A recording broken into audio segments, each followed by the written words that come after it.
Turn on the lava lamp? He knows how to turn on everything. His name is Young Jamie. 3, 2, 1. I'm live with Nick Swardson, former drug dealer. Nick, tell us your tale. Tell us your tale of youth gone wild. It's a tale of youth gone wild. We are the youth gone wild. How many people like broke windows because they heard that song? Like, yeah, it's me, man. I'm fucking crazy. I'm wild. Finally, somebody labeled it. We are the youth gone wild. Songs could be inspiring in a bad way sometimes, right? Yeah. They can get you to do some stupid shit. Dude, you know how many people carelessly whispered? I know. Fucking careless, dude. How many people woke people up before they go-go'd? Yeah, woke them up. They were not ready to go-go. Yeah, they weren't planning on going solo. God, yeah, man. We lost a lot of fucking people this year. When you stop and think about George Michael, Prince, who was the latest one? There was some big ones. Lincoln Park. Chester Bennington. Yes, that's right. Yeah. Chester, that was a big one. And Horrible. Chris Cornell, both in the same way. Yeah, Fuck. and then Chester committed suicide on his birthday. Dude. Chris Cornell's birthday. Dude. Yeah. That was a weird one, man. That guy was 41 on top of the world. The lead singer of one of the biggest rock bands of all time. But it's hard to say like what caused him to be so fucked up, but most people point to he was like very sexually abused when he was a young kid. And that he just never recovered from that. And then Yeah, I never knew him, but I had friends that were really close with him, and they just said he was like the most gentle, sweet guy. Fucking powerful voice, man. Oh, dude, yeah, that guy would shred. Whew. Powerful. Yeah, no, it's horrible. It's so hard for people to understand that you could be the lead singer of arguably one of the biggest bands of our generation. Yeah. Giant, huge arena filled up. There was a photo of him standing on stage with no shirt on in this massive arena show, and everybody had their cell phone lights on. You know, people do that now instead of lighters. Back when I was a kid. Back when I was a boy, we didn't have cell phones. We burned Nick our Swardson. bodies. We had fire. Yeah, we had fucking fire hazards. But he was standing on stage, and I was like, yeah, that's the photo. Like, look at that shit, man. That's sick. No one could ever possibly imagine that guy would not be insanely happy. I mean, look how many people love that guy. You're just getting a tiny fraction of the love that guy must have gotten, and it still wasn't enough. Yeah. Yeah. So hard to understand. I mean, yeah, that level of just inner sadness and darkness. I mean, good Lord. It's just awful to think what that guy went through to get to that point. And he had 6 kids. Yeah. So, I mean, it's just like it had to be so much that even having kids and being with his kids wasn't enough. Fuck, man. That's a crazy picture, though. That's a sick photo. Oh, my God. I mean, all the way up in the rafters. Yeah, I mean, that's probably like 30,000 people or something crazy. Yeah. Well, look at all the people that don't have phones. Yeah. What's their deal? Losers. Maybe they're just cheap. Maybe they're like Ari. Like, maybe they just went flip phone. I can't handle it. Can't handle the apps. It's just too much. Too much temptation. Ari's resisting it. He's going to be chopping his own wood soon. Ari's going to have a well. I guarantee you. He told me he wanted to buy land.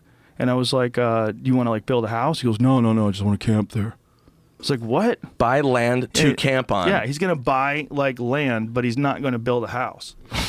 Like land or like Ari a plot? likes camping. They were calling it glumping, which is camping with cum. It was him.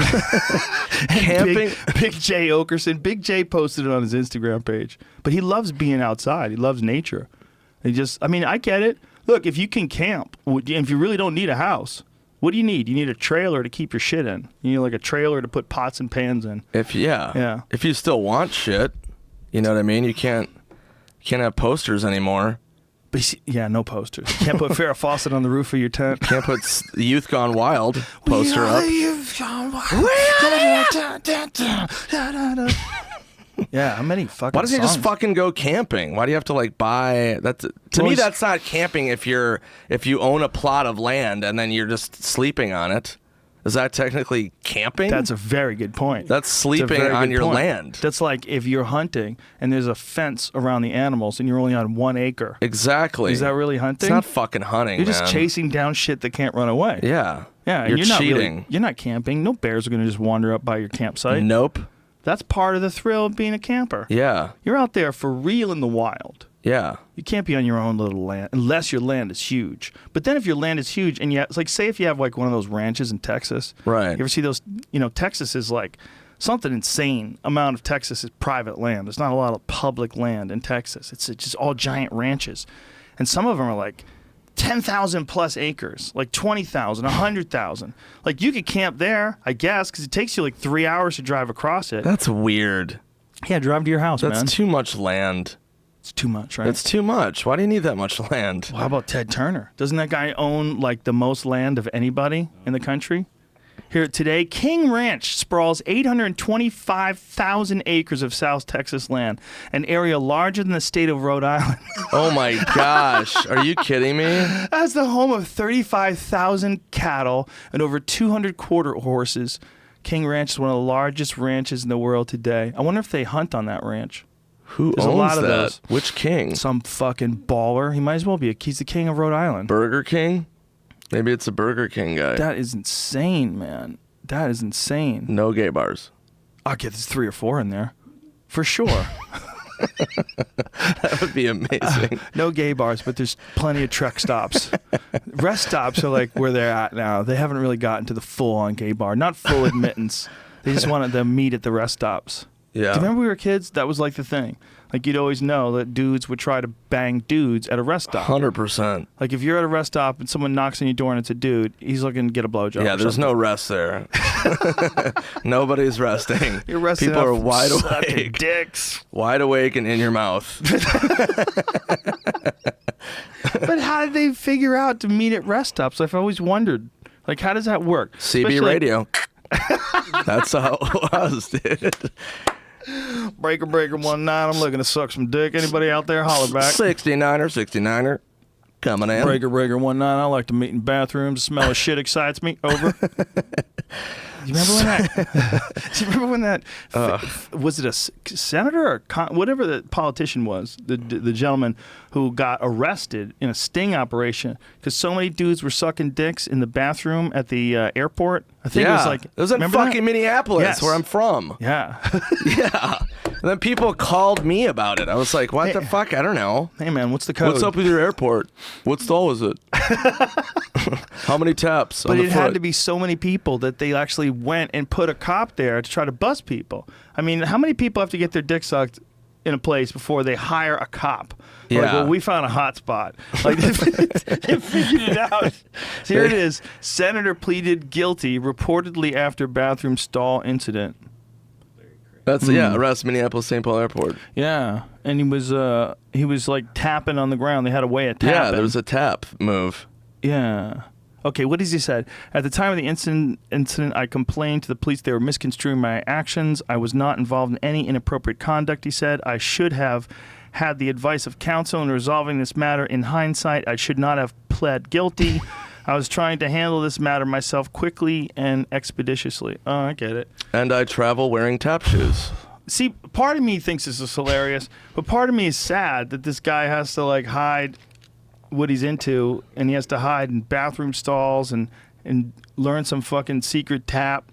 And just smell farts from around the world as he's coming. According to the arrest report cited by roll call, Craig tapped his right foot, which the officer said he recognized as a signal used by persons wishing to engage in lewd conduct. But what if you're there and you're just tapping your foot? Yeah, what if you're just impatient because your shit's taking so long? Oh, he said other stuff? Yeah, he also then entered the stall next door and blocked the door with his luggage. Oh, Jesus What does that Christ. mean? How does other people get in then?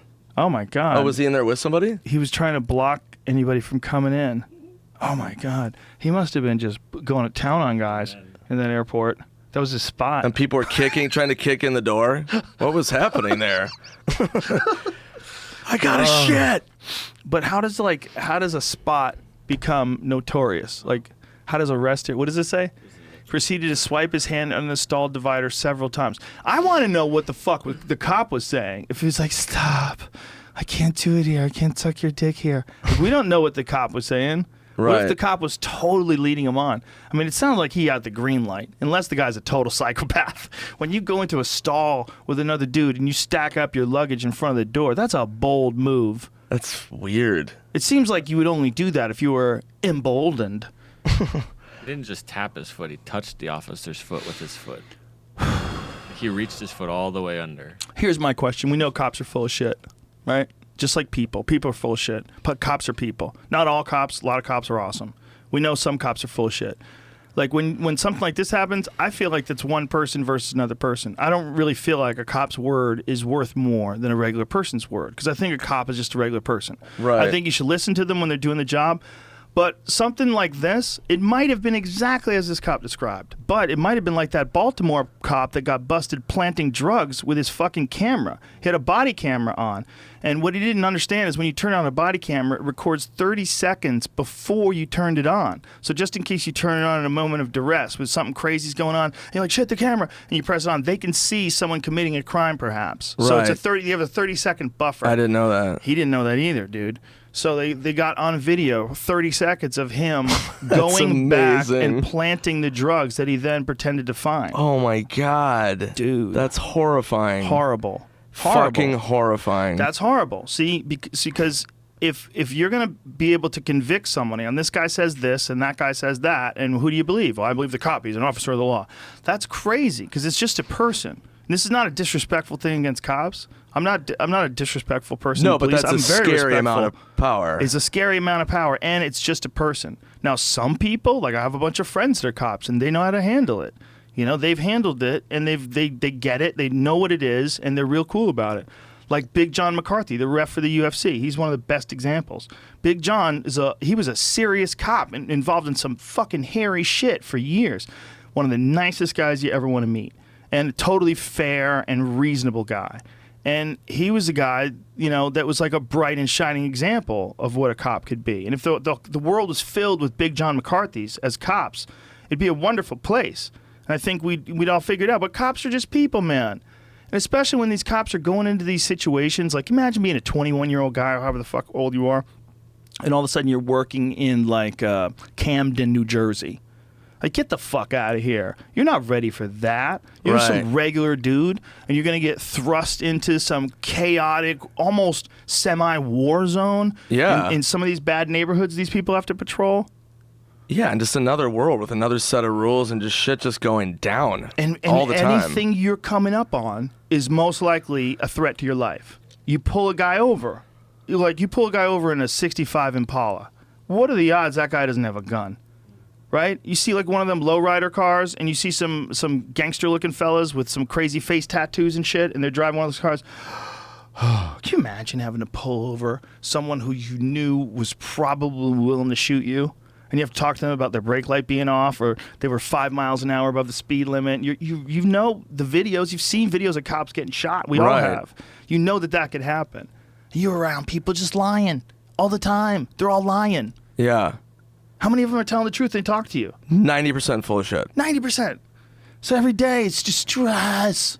Panic. I mean, like when I would get pulled over, I mean, like I panicked. I fucking, like, yeah. That cop that shot that chick, the recent one where the woman called. In Minnesota, yeah. She called for the police, and then she came out, and when she came out, the cop shot her. That, to me, is a perfect example of why, like, we should reassess what a cop is and reassess, like, how many people get to be cops. It's an extraordinary responsibility you're putting on just any person, an ordinary person, I would say. I think you have to be an extraordinary person to be a good cop. For sure. I think you also have to deal with the fact that there's been a lot of bad cops and there's a lot of prejudice against cops. Those are like two giant factors. But I think that job where you decide whether or not you pull the trigger and end someone's life, and you're a panicker. You know, you're a panicker. You're not a guy who does well in confrontational situations. Right. Maybe you haven't been in a lot of conflicts. Maybe you've seen too much shit. Maybe you've seen too many people get shot. Maybe you're suffering from PTSD. Maybe you're on edge all the time. Maybe you have nightmares that someone's going to take you out. And then all of a sudden you're in the hallway, and this lady comes out, or an alleyway, and you shoot her. And you're like, what the fuck? Like, you might not even saw her. You know, people have hallucinations under great duress. Like when they think their life is on the line, they see things that aren't really there. It happens to people all the time. They'll like mistake someone for something else. They'll mistake someone for an attacker. You know, it's I mean, that's fucking insane. I mean, she called the cops. Crazy. That's what's fucking insane. To call 911 because she heard what she thought was a woman being assaulted, and then to approach the cop car and they get fucking shot. Crazy. I mean, like, what? But what it is people not handling pressure very well. Pressure it is such a massive factor in the way people behave.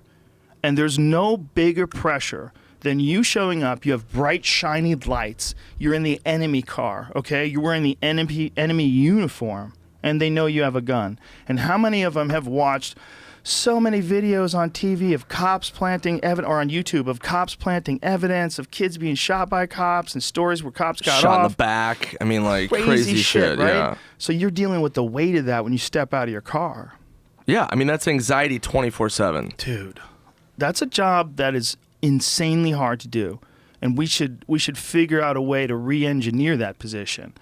We should figure out a way to give them more help, more support, and explain like the only way like cops and civilians are going to get along is if there's no fuck ups or very, very few fuck ups. Like anytime something like this happens, you got to realize like you got a bad system. Like the system is not, you can't have just a regular person and give them a gun. Right. What kind of psychological training do they have? Have you seen what they're like? How did they get the gig? Have you seen what they're like under the gun? Have you seen what they're like when someone wants to beat their ass? Have you seen what they're like when someone is throwing punches at them, trying to kill them? Some guy randomly, right? He answers a call. He opens a door. A guy's throwing bombs at him. What does he do? How does he handle this? Does he shoot the guy? Does he run away? Can he fight back? Has he ever been punched? Right. Fuck, man, you're asking some regular person to just be involved in a potential like civilian war zone on any given day. Like if you're in Miami, Florida, and gunshots fired in a warehouse, you're like, what are the odds these guys don't have like piles of cocaine in this warehouse? Yeah. A machine gun. I've seen Narcos. Come on, man. Well, that's the thing. It's like you've never seen a mellow cop movie. there's no like chill movie where it's like, all right, yeah, you got a speeding ticket, and then and then the end. It's like always fucking nuts. Except Smokey and the Bandit.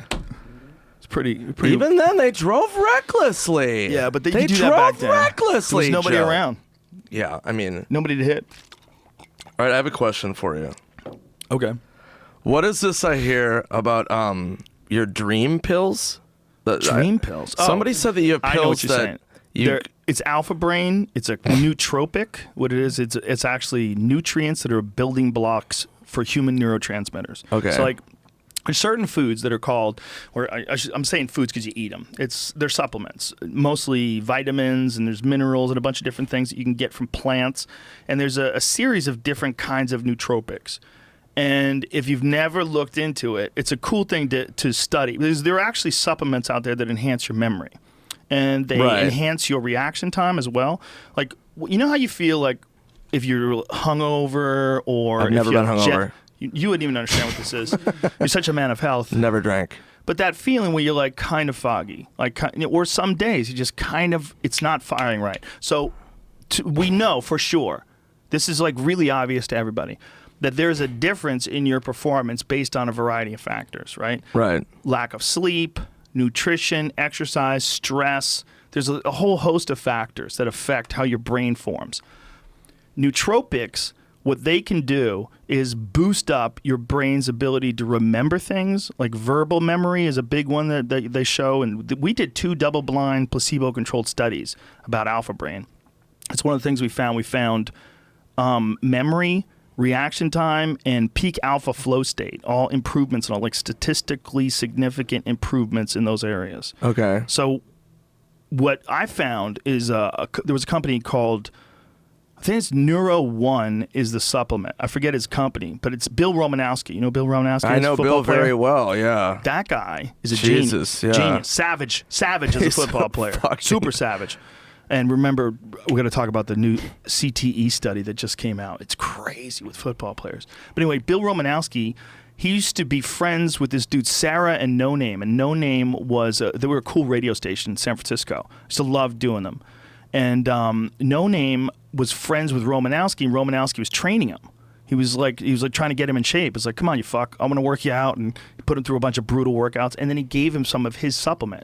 And that's how I found out about it.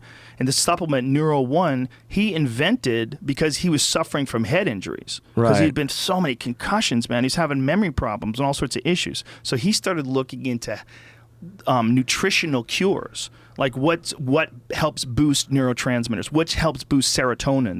There's like 5-HTP is a big one that helps boost serotonin, and L-tryptophan as well, because L-tryptophan actually converts to 5-HTP.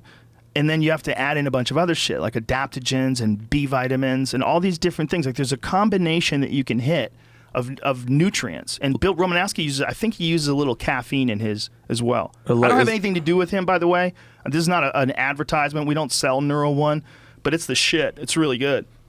And that's the first thing I found out about. I found out about that, and then we wound up making Alpha Brain, which is our version of it, with a bunch of things that work together synergistically. And if you take that stuff before bedtime, a lot of times you get freaky dreams. Like if you take it like an hour before bedtime, it seems like right when you go to sleep, that's when it's just getting into your system. And I guess when you go into your REM sleep, you just get an extra fucking fat, juicy pipe of neurotransmitters to work with, and you start having freaky ass dreams. You're just full Inception. Yeah. There's a bunch of paracetam is really good too. People love that stuff. Love that. Choline. Choline is a big one. That's one of the ingredients of Alpha Brain. What the fuck are these things? Are these in Lucky Charms? What is happening? They're definitely in Lucky Charms. They should be. People would be like, God. My Lucky Charms made me very smart today. They're basically, they're nutrients. Yeah, no, that's a trip. No, I was just wondering. People are super skeptical about this, and you definitely should be. You definitely should be. I would never, ever in a million years try to sell someone something that doesn't work. I have zero desire in doing that. So everything that we do it on it, right. I use. Yeah. I believe in it. It's there's no horseshit thing. So when this whole nootropics thing came out, we rushed and got Alpha Brain out, and a lot of people called bullshit. They're like, there's no studies, this is no science, this is snake oil. I was like, oh, you got to have all your ducks in a row when you start claiming that you have nutrients, regardless of whatever anecdotal evidence you have. So it was a good learning. But I mean, that's experience. weird because people never just cry bullshit over stuff for no reason. People never just go, what? No, fuck that. It's like anything that happens. What? I saw Katy Perry sitting down with DeRay Mackison. Did you say McKeeson or Mackison of Black Lives Matter? And Katy Perry was apologizing about cultural appropriation because I guess she wore braids for whatever fucking reason. And she was sitting there. It's the weirdest thing ever, man. They're both on a couch and they have no shoes on. And she's touching him and he's wearing a blue vest. I was like, what the fuck am I watching? Was that in a dream? Or was that a real thing? I was like, look. Here's the thing. Dude wears that blue vest everywhere. I mean, he loves that blue vest. That's his look. You know what I'm saying? Dude, it's like what Mr. Rogers. Fuck? Mr. Rogers, first of all, look at his socks. I love his socks. That's strong, confident man. Are they in the Matrix? Those socks are rainbows, homie. What? Bitch colors there. And so she's culturally appropriating a lesbian right now with her hair. She should be careful. She's culturally appropriating literally an old lesbian. She has gray hair. What is that hipster insane asylum that they're in? That's her bathroom. That's where she shits. That picture on the wall, it comes down and she climbs on top and shits in the mouth of yeah. It's crazy. It's a new thing. Hot. It's a new thing all the celebrities are doing. Look how they're sitting here facing each other. It's so bizarre. I can't play you any of this because I don't want to get the video pulled off YouTube, but it's super weird. And mostly it's him sitting there listening to her just go like this. Blah, blah. Right. Yeah, bullshit coming out of her mouth. Barfing. She just didn't want people to be mad at her for wearing braids? Yeah, for cultural appropriation. Was there an outrage? Let's see what she looked like when she was culturally appropriating. Cultural appropriation is so crazy. The idea that you can't have braids if you're white. Dude, oh my God. All they're trying to do, people are just trying to control people. They're trying to control people.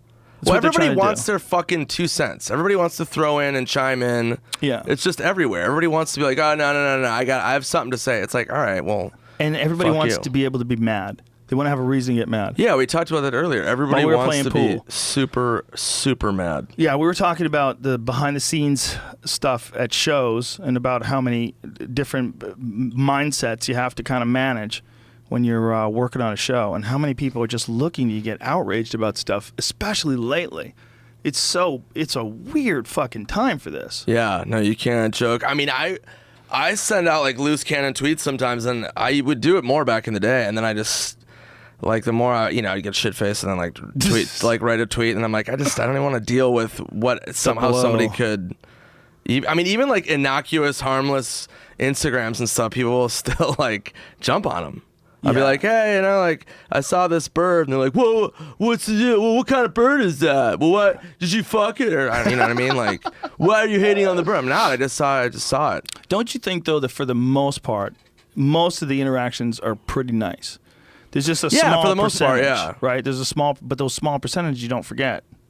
No, and it's just, I mean, it's the ones that are really irrational. And the ones that always make me laugh are people that'll go, like, they'll comment or something, and I don't really, I'll read comments, like, in an Uber on a plane or something, and I'll just, like, I'll check out the comments. Somebody will be like, hey, fuck you, you're a piece of shit. I'm like, all right. And then I'll just like it, and then they'll comment back, like, can't believe you like that. Like, I was just kidding. Like, I'm a huge fan. And I'm just like, well, this is just weird for me. It's because too weird. You just wrote a whole thing about how I'm a piece of shit.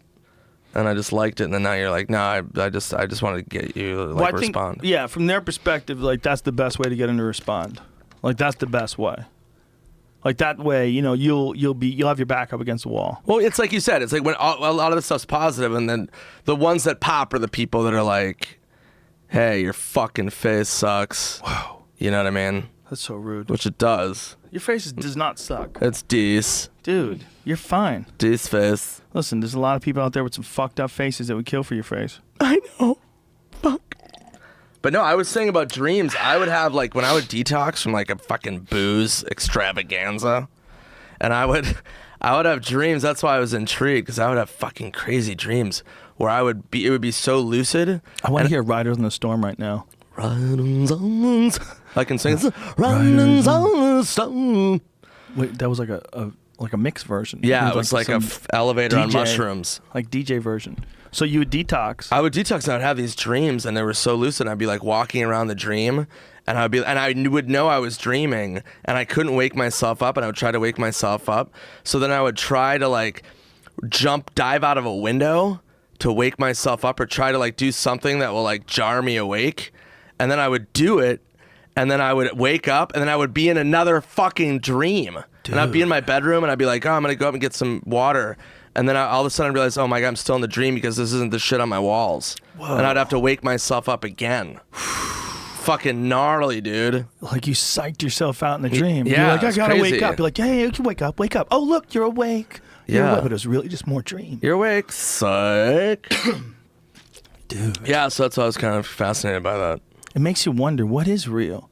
If you could live in a perpetual dream, what's going on there? There's something happening. You're experiencing things. Things are happening. Whether you're lying there with your eyes closed or not, there's a bunch of shit that's going on. A bunch of experiences that your senses are taking in that are pretty fucking remarkably similar to real life. Right. Like, that's why it's so crazy, because it feels real, right? That's why dreams, like especially lucid dreams, trip you out, because it feels real. It feels real, but I like that, like when you dream like a really weird dream, you just accept the reality of like when I remember a dream, I'll be like, yeah, I just totally was in this dream and just accepted that I was like riding a rabbit, you know what I mean? Like over a fucking skyscraper to like save Katy Perry's face or something. I just totally accept it. I'm like, yeah, this is what I'm doing. Look at that fucking beard, that fabulous Morrison beard. People didn't have beards back then either. When he grew this beard, the video is him in a fucking beautiful old Mustang being a bad motherfucker. Yeah, beards were like considered rogue back then. Oh yeah, he was as rogue as it came, man. Dude used to pull his dick out on stage. Went to jail for it. He's driving to the Tempe Improv right there. I remember that. He was going to go see Joey. How do we know what really goes on when you're asleep for 8 hours? How do we know when you're out cold, when you're out, right? How the fuck do we know what's actually happening? What's going on in these dream states? Because you only remember a fraction of the time you're out, right? There's a fraction of the time. What if dreams aren't fake?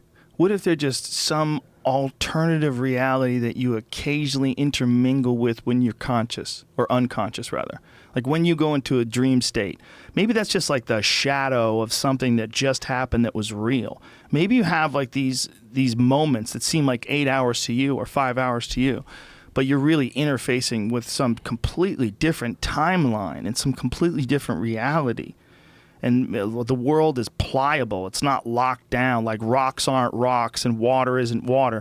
But everything's fluid and changing constantly. And that's why when you're in these dreams, you freak out because all of a sudden, like, the physics of reality are gone. You're I've like walking snapped through walls. too into it, maybe. Yeah. Well, there might be look, just the fact that this world exists in the state that it exists in. This world is very, very bizarre. Right. If it wasn't real, like if reality wasn't real, if we all lived in some sort of a black and white print version of life, and then you got to experience the life that you and I know, that's doing stand-up and being in L.A. and flying in planes and using the internet and experiencing life in the 21st century, in 2017, you would be like, this is the craziest psychedelic trip. If you went to Times Square, right, and you had never experienced anything like human culture, and you went to Times Square, you would be freaking the fuck out. Yeah, that'd be insane. It would be insane. We're just so used to it. We're so used to it, we don't realize how bizarre the actual world is. Well, so yeah, I mean, it's possible that these dream worlds, that these are just different worlds that you tap into when you conk out. Every night is a different world? Could be infinite. Could be you're running a series of lives. Like you have multiple lives going on. And your decisions you make in this conscious life affect all of them. And maybe you have other lives when you're asleep that are conscious when you're awake, but much like you're asleep and you don't remember what the fuck is going on, when they're asleep, they don't remember what the fuck is going on. And you interface. You might not just be Nick Swardson, stand-up comedian. You might be an entity that interfaces with multiple different dimensions in the night. And you just don't remember it, just like you don't remember sleeping. Right. You don't remember dreaming. You don't remember a lot of shit that happens when you're conked out for 8 hours, right? Well, they probably don't remember when you're awake. And you're interfacing. You're not just shutting off.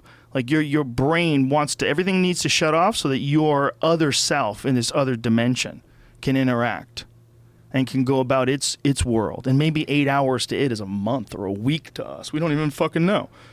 Maybe that's a huge, important part of being a person, is that other world has to coincide with it. Maybe that's why Michael Jackson died. Because they gave him that shit that conked him out. You don't dream under that shit. They would basically put him under anesthesia every night, and he wouldn't get to interface with the other world. All right, I gotta go. No, you never know. I don't know. I'm fascinated. I might have got too high. I'm fascinated by dreams. They fucking are weird, man. But I mean, yeah, maybe they do mean something. Maybe there's another. Most likely not. I mean, Most yeah, likely I think it's maybe your I'm just covered in imagination. spiders and screaming. I think that's basically You could literal. You work out stuff in your dreams sometimes. Like you'll experience I something work without out stuff, having to but experience it. I don't work out in Ever? dreams. I never go to the gym in dreams. That's a good point. I've never fucking ever worked out in a dream. I've never done that either. That's fucking crazy. I just used to- realized that. I used to throw kicks in my dreams. I used to, like, when I was young, especially, like, girlfriends would complain.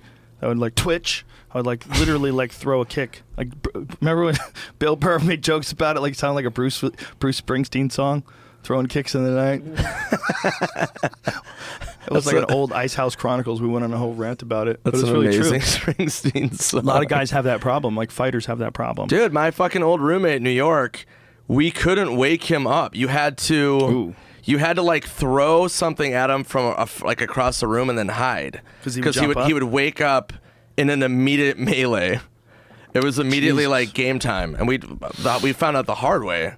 We were like, "Hey, wake up!" And then it was just ding, ding, ding, and it was just like run. And it would take him like fucking like 15 seconds to like come back down. Oh my god. Yeah, so I don't know what. Every day? Every fucking day. What if an alarm clock woke him up? He wakes up swinging or no? It has to be a person? It would have to be a person. So why not just put an alarm clock next to him? We couldn't afford it. We were the alarm clock. The bloody alarm clock. Some people don't like to be woken up, man. They get super mad at you. And other people just chill. Like, hey, what's up? Yeah. What's going on, man? Why are you guys waking me up? Hey, man, why are you naked? You ever seen someone get knocked out and they ask questions? They think, like, what's going on here? It's the weirdest thing. Like, why are you guys here? Like, why are you guys staring at me? Oh, right. I've seen it before, but I've never, not in front of me. Dude, it's weird. It's weird. The brain, the human brain, when it gets shut off and then comes back on, it's almost like an old Windows 95 computer when it reboots and you see the DOS thing. You know, you see the What is that? The black with the white screen, the boot screen. Yeah. Is it DOS? The DOS screen? And then you see it would take a long time to boot up, and it'd be all janky and shit, and you wouldn't be able to click on the internet yet. And it was like when you get clanged, like I imagine football players it's the same thing, but they oftentimes don't remember shit. They don't remember anything that happened. They might not even remember like getting into the ring.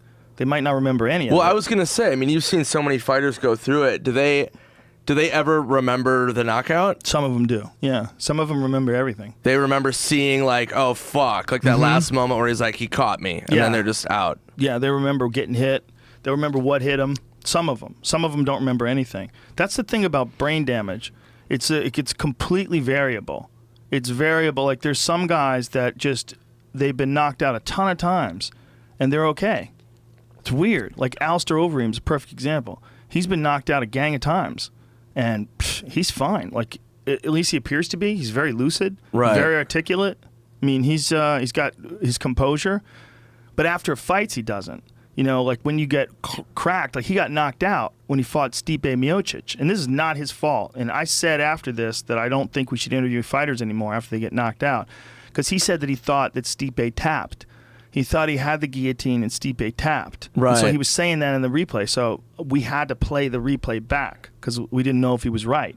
I'm like, we'll play it. Because he was saying this to me while I was interviewing him. That's wild. And so we played it, and you couldn't see the tap. I think he believed it. Yeah. But it was just because he just got knocked out. Yeah. No, You know, that's not a good idea to interview people after they get knocked out. It's a terrible idea. Terrible idea. And I had thought it before, but I really, it's like, I felt bad. Like I had to play the video because he said that it happened. So if he said that it happened, my job as an interviewer is to play that video. Right. I just expected him to say something along the lines of, I thought I had him. If you could remember the fight, I thought I had him, but he got him. He got me. Fair play to him. The normal stuff. Give them a chance to represent themselves. So when that was going on, I was like, okay, this is not fair. This is like he just got knocked out cold. There's no way. Like 3 minutes later. Yeah, no way. No way. And then everybody gets mad at him for that. You can't get mad at someone for that. It's too weird. Yeah. So this study came out today. Brendan Schaub sent it to me because he's freaking out. It said that. What is it?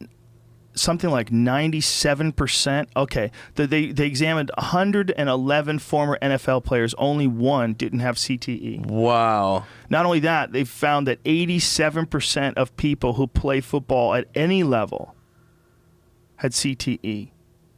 This is what's really crazy. Men who played football at all levels, from like, so I assume that's got to mean like high school. Including high school, yeah. Well, yeah, it's got to. Yeah. And who was that guy, Jamie? We talked about this before. Forgive me I'm not a football fan. I like football, but just don't know enough about it. Who was that guy that jumped on the car? Oh, that's right. Chris Henry is his name. Yeah. That guy was young and like a super stud athlete, right? Might have been like 25 or 26, something like that. When they did an autopsy on him, they found he had severe CTE. It was like, this guy's brain is wrecked. Like, see if you could pull that study up, because people were super shocked because he was in his prime. Yeah. I mean, he was in his prime, and he was a super athlete. Yeah, I remember that. I mean, Jamie, you know a lot about football. How much of a badass was he? Oh, as far as like top wide receivers, he wasn't maybe like in the top 10, but yeah, he was. No, growing. but he was starting. He was young. He was starting to come into his own, man. Right, yeah. He died in a traffic accident. Had chronic traumatic encephalopathy. I always fuck that up. Encephalopathy. Encephalopathy, right? Encephalopathy.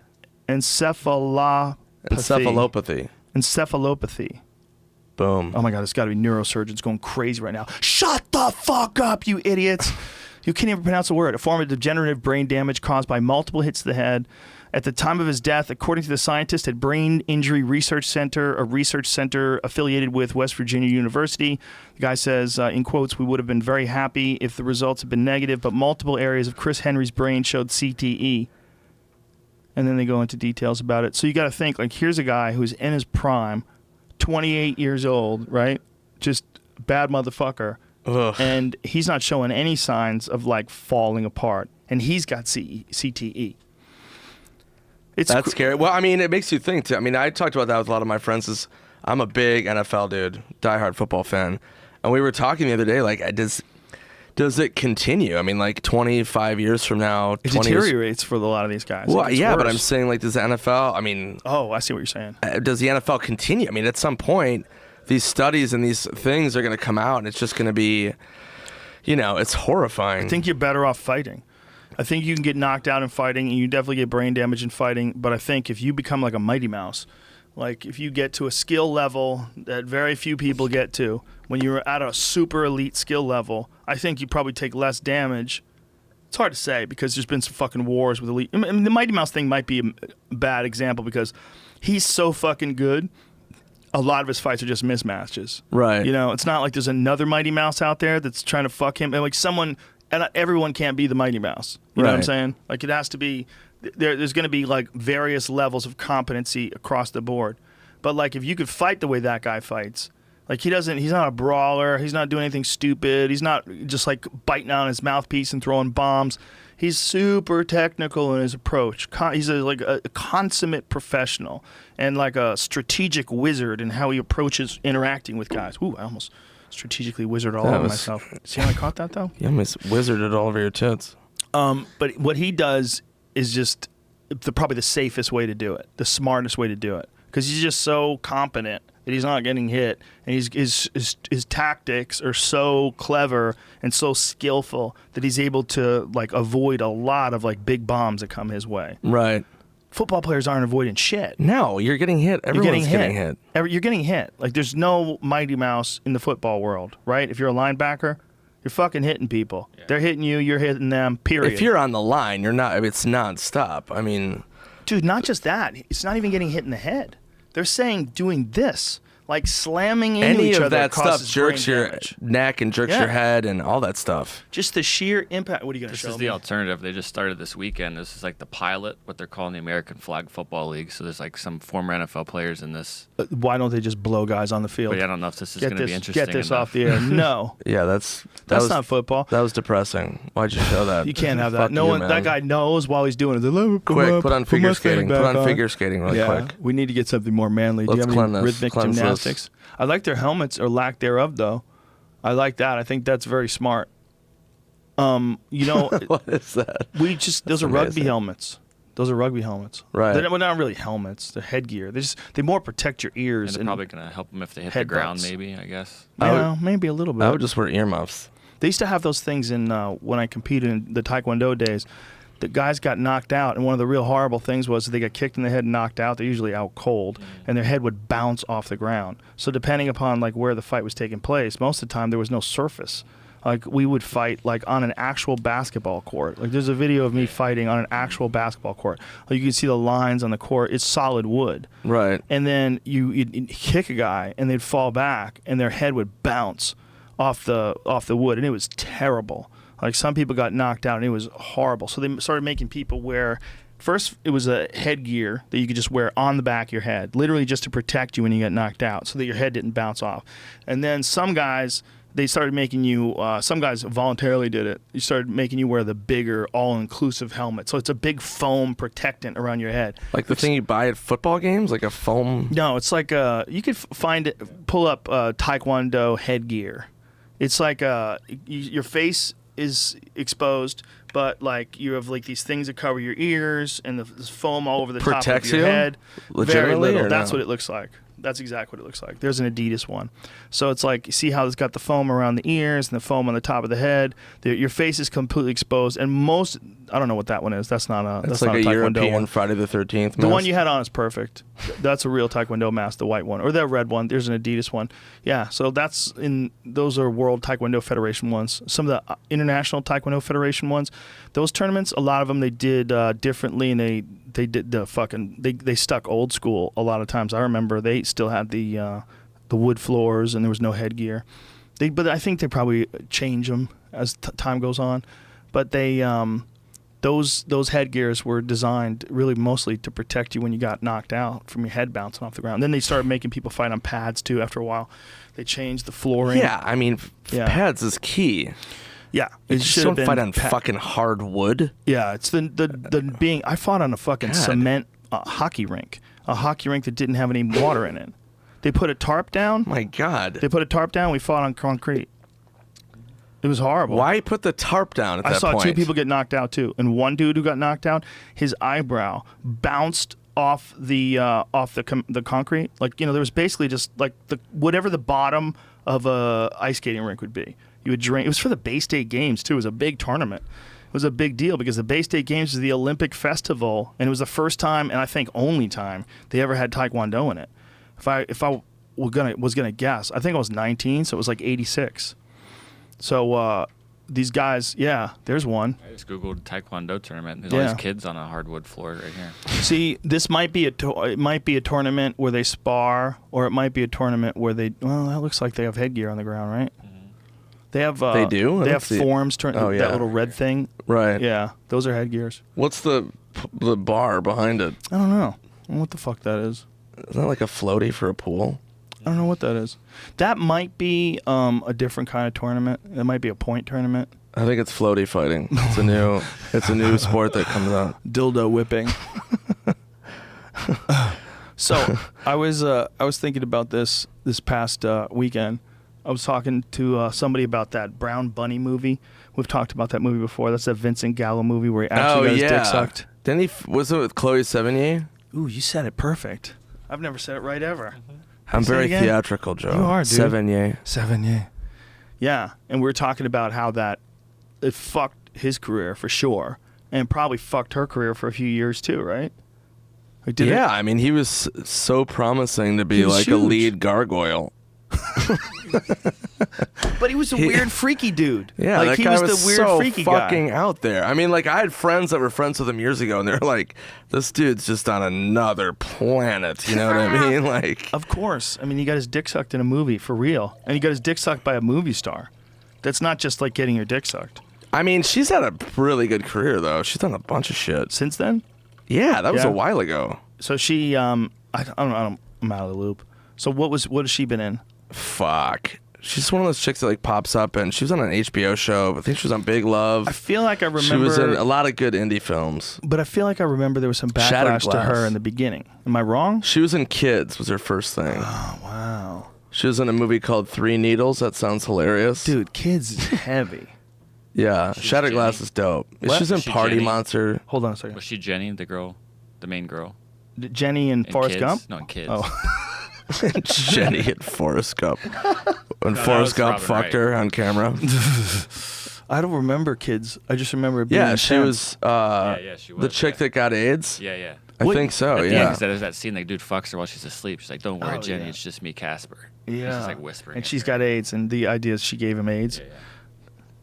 Joke's on you, screenwriters. What was the dude's name?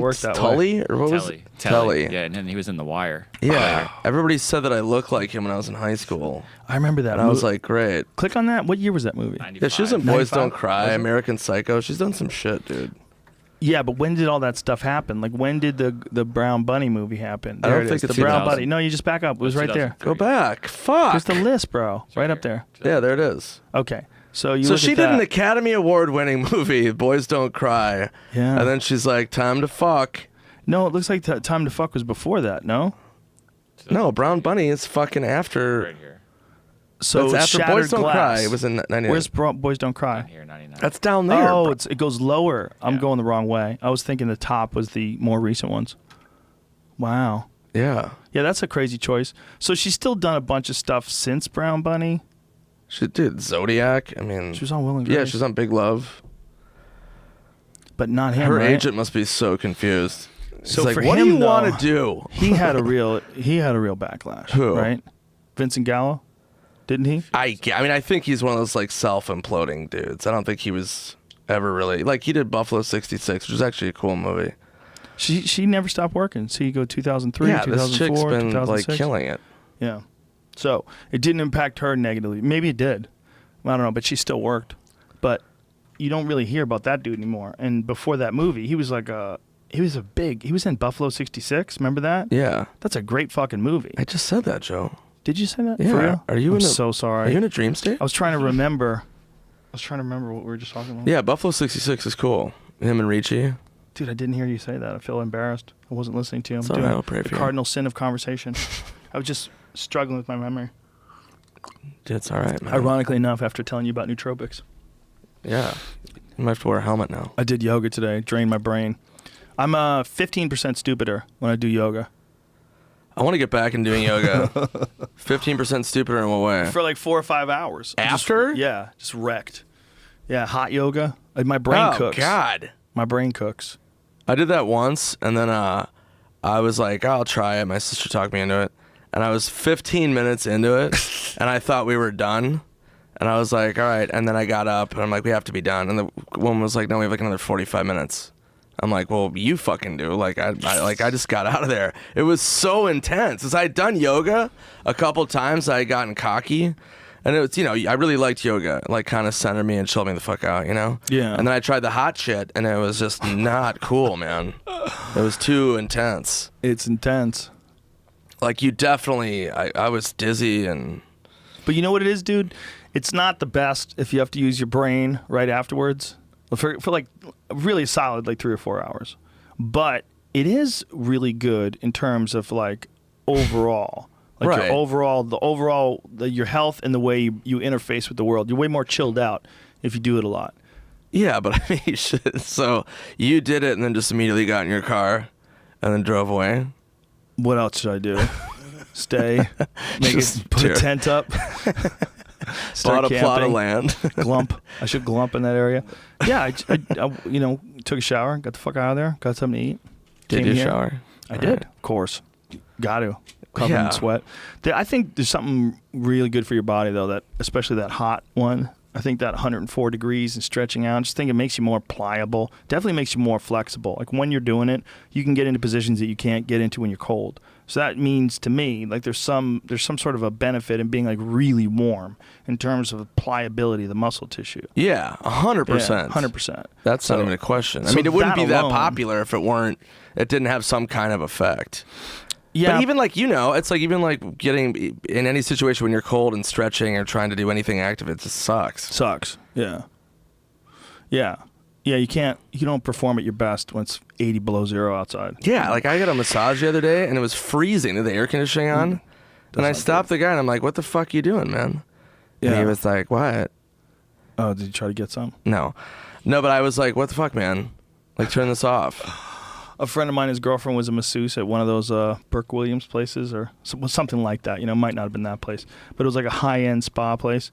And they had to let one of them dudes go because he was running a whole prostitution ring in there where guys would come in. Really? And it was like a name brand place? Yeah, like a legit place. And he just developed clientele that knew that he would suck their dick. He'd give you a massage and suck your dick. Like he just had the market cornered.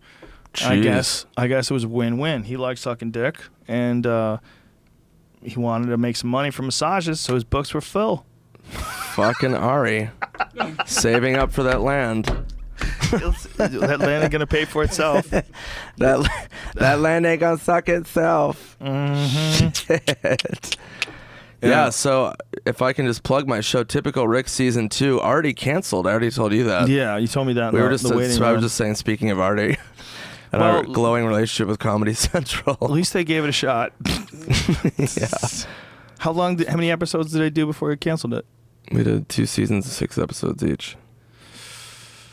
Yeah, so you can still watch it, but it's not going any further. What, is it a surprise to you that they canceled it? No. We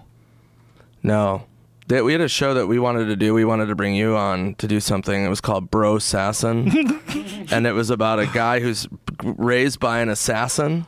And then the assassin dad feels bad that his son never had a real life. He just grew up in an assassin environment in the jungle. So he sends him to college and he becomes like the ultimate frat dude.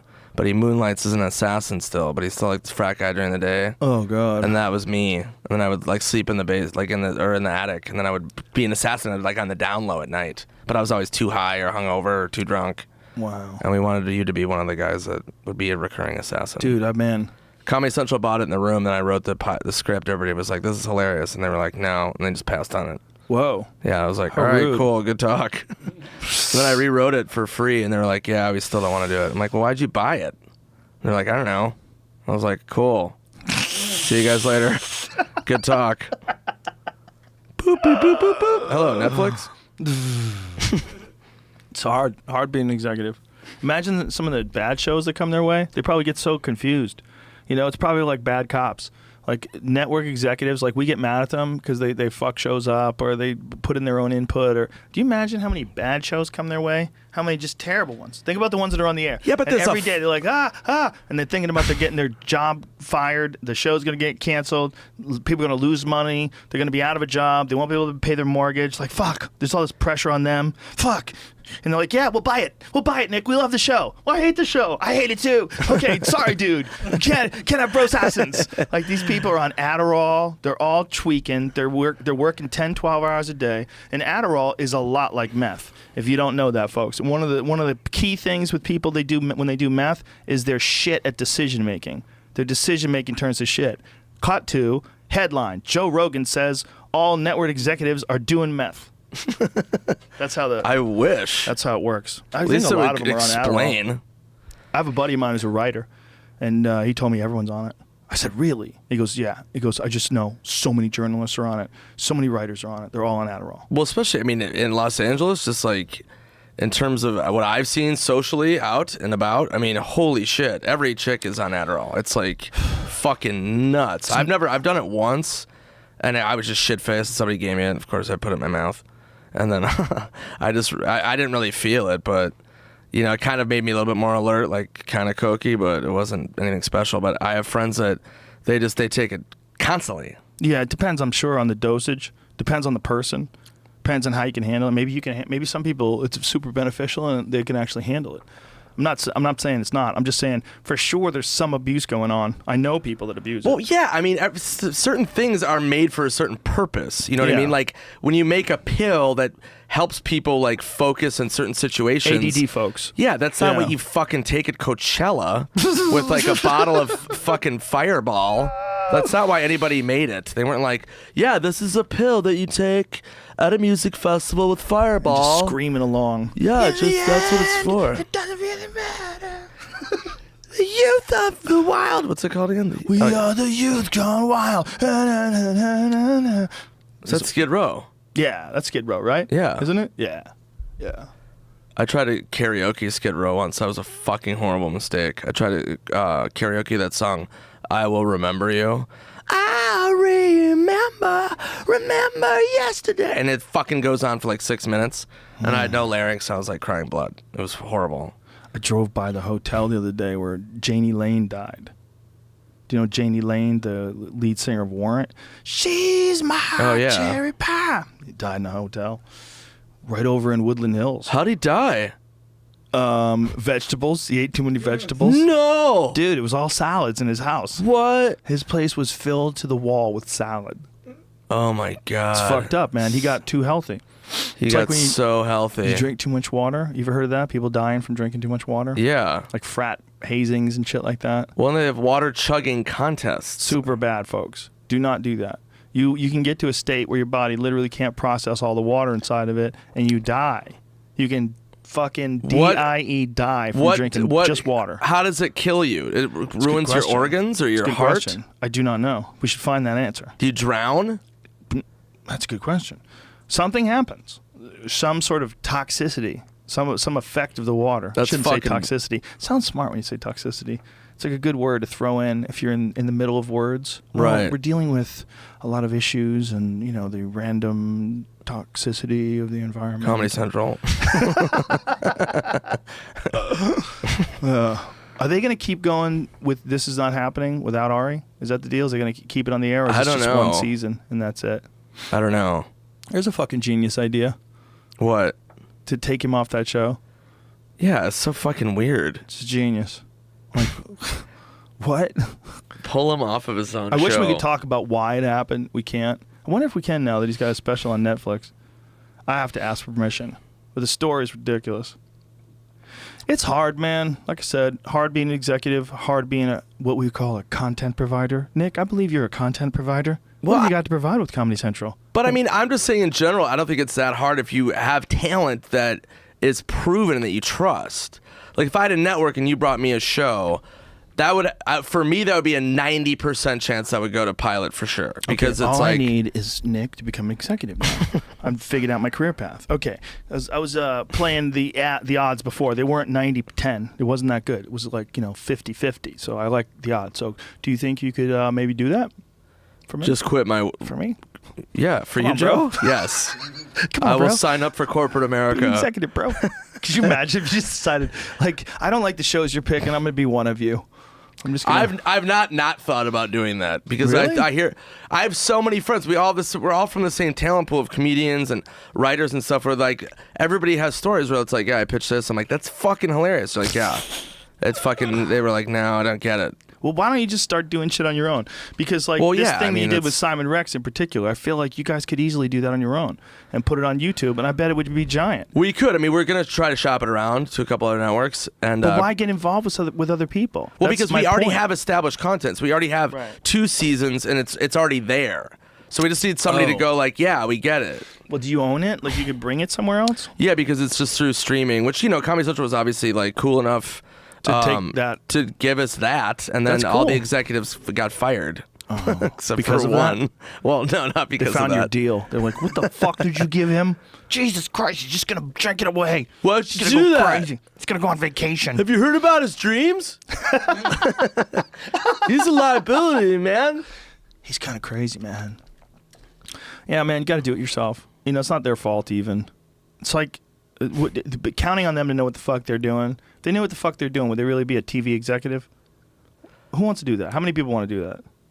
I mean, they might think they want to do it, but once you realize like the stress involved, fuck all that, man. It doesn't seem that complicated, though. Really? I mean, Dude. I don't think so. I mean, if you have people that, you know, can get lucky.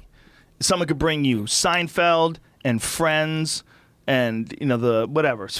Name some other show. Bring some big ass Frasier, some big ass sitcom. Cheers. Cheers. Perfect example. And you look like a goddamn genius. He's the guy who got Cheers in the air. Whoa. But you could have got lucky. They could have brought you the fucking Sex and the City or The Single Guy or a lot of sitcoms that everybody forgot. They could have brought you a lot of bullshit. Toilet, the musical. There was a lot of bads. Coach. Remember Coach? I like Coach. Shut the fuck up. What the fuck is wrong with you, man? I had a bad experience. Well, that's you. Don't put that on Coach. Where the guy was a writer for that show on a sitcom that I did. It's like, whoa. They just hacked it up. Just swinging with the old double-edged broadsword. Chop. I would say, but that's a different conversation. A network major like in one of those main like NBC, CBS, like that's so arbitrary on what's going to be a hit. Yeah, but what they bring you, like, is obviously. I'm saying you Comedy try to Central get has a talent involved pool with of talented comics. people. Yeah, for sure. But even talented people occasionally create turds.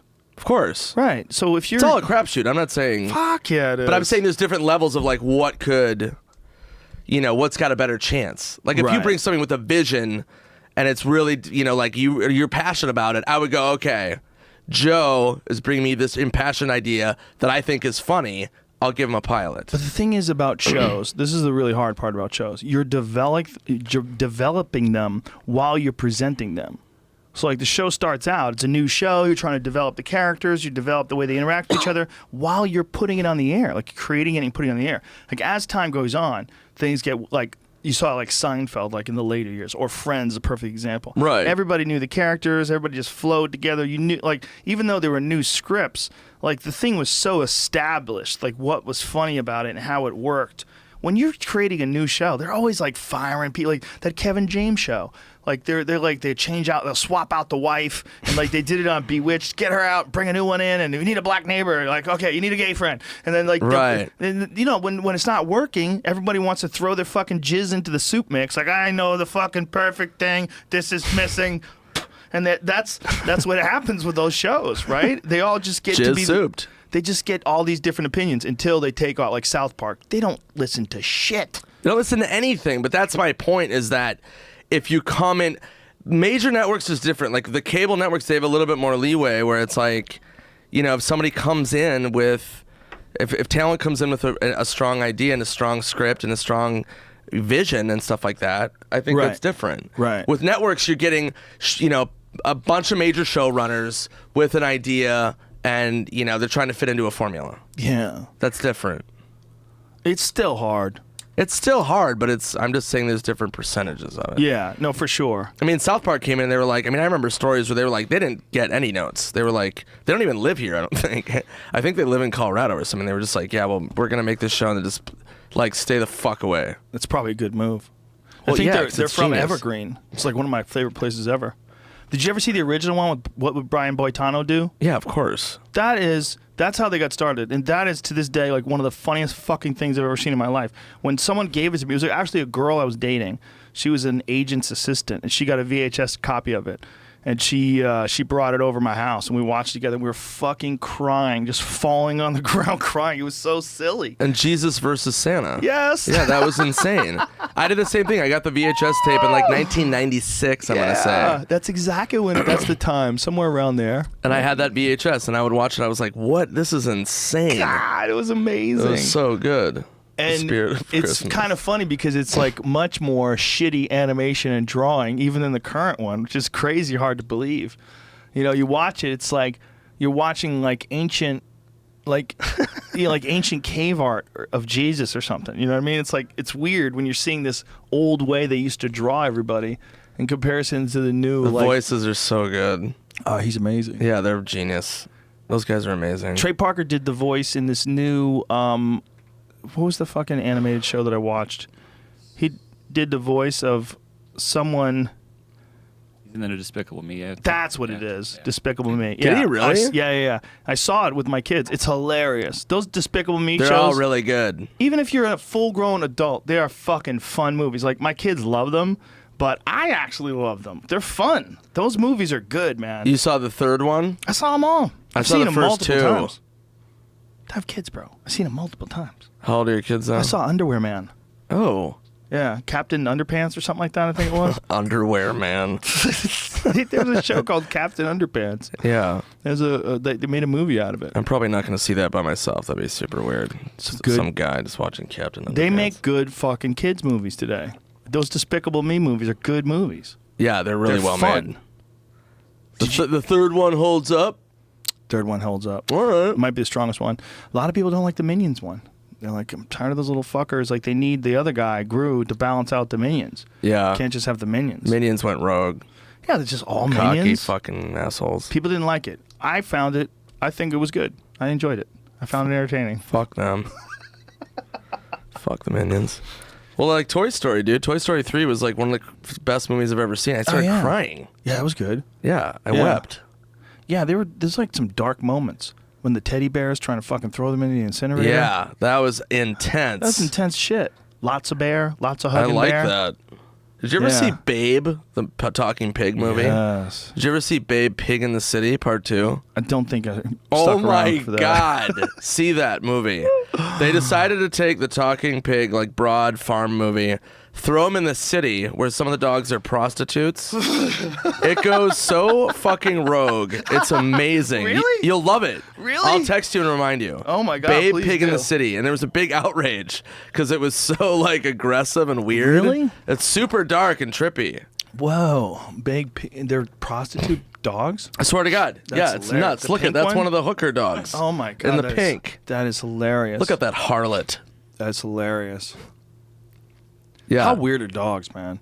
They used to be wolves. They scare the shit out of We me. figured out a way to turn them into that and have them live with us. I think about that when I'm around my dog, because I got a new dog recently, 7 months old now. I got him a few months back, and he's a golden retriever.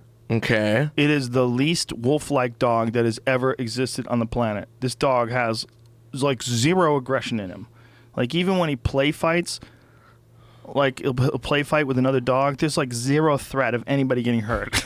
It's like there's the mellowest, calmest, and you gotta think like somehow or another people figured out how to take a wolf and slowly whittle it down until you make that. Right. Like what? What was he eating? They probably gave him some weird fucking shit to mess with his brain. No, it's just breeding. They figured out a way where, I mean, I think that life is crazy pliable, and where you have the best chance of success. I mean, obviously, this is not my theory, but where life has the best chance of success, it kind of molds itself to that. Whether it's by putting people in colder climates, making their skin lighter so they get more vitamin D because there's no sun out. So you're saying it's atmosphere related? It could be, yeah. And the atmosphere of a dog is the only way a dog got food. It had to be super cool with people. So the dogs that were cool with people are the ones that stuck around, and they kept breeding and breeding, and the ones that are the coolest with the people, the ones that got fed, and the other ones got shot and killed, and they didn't get to breed.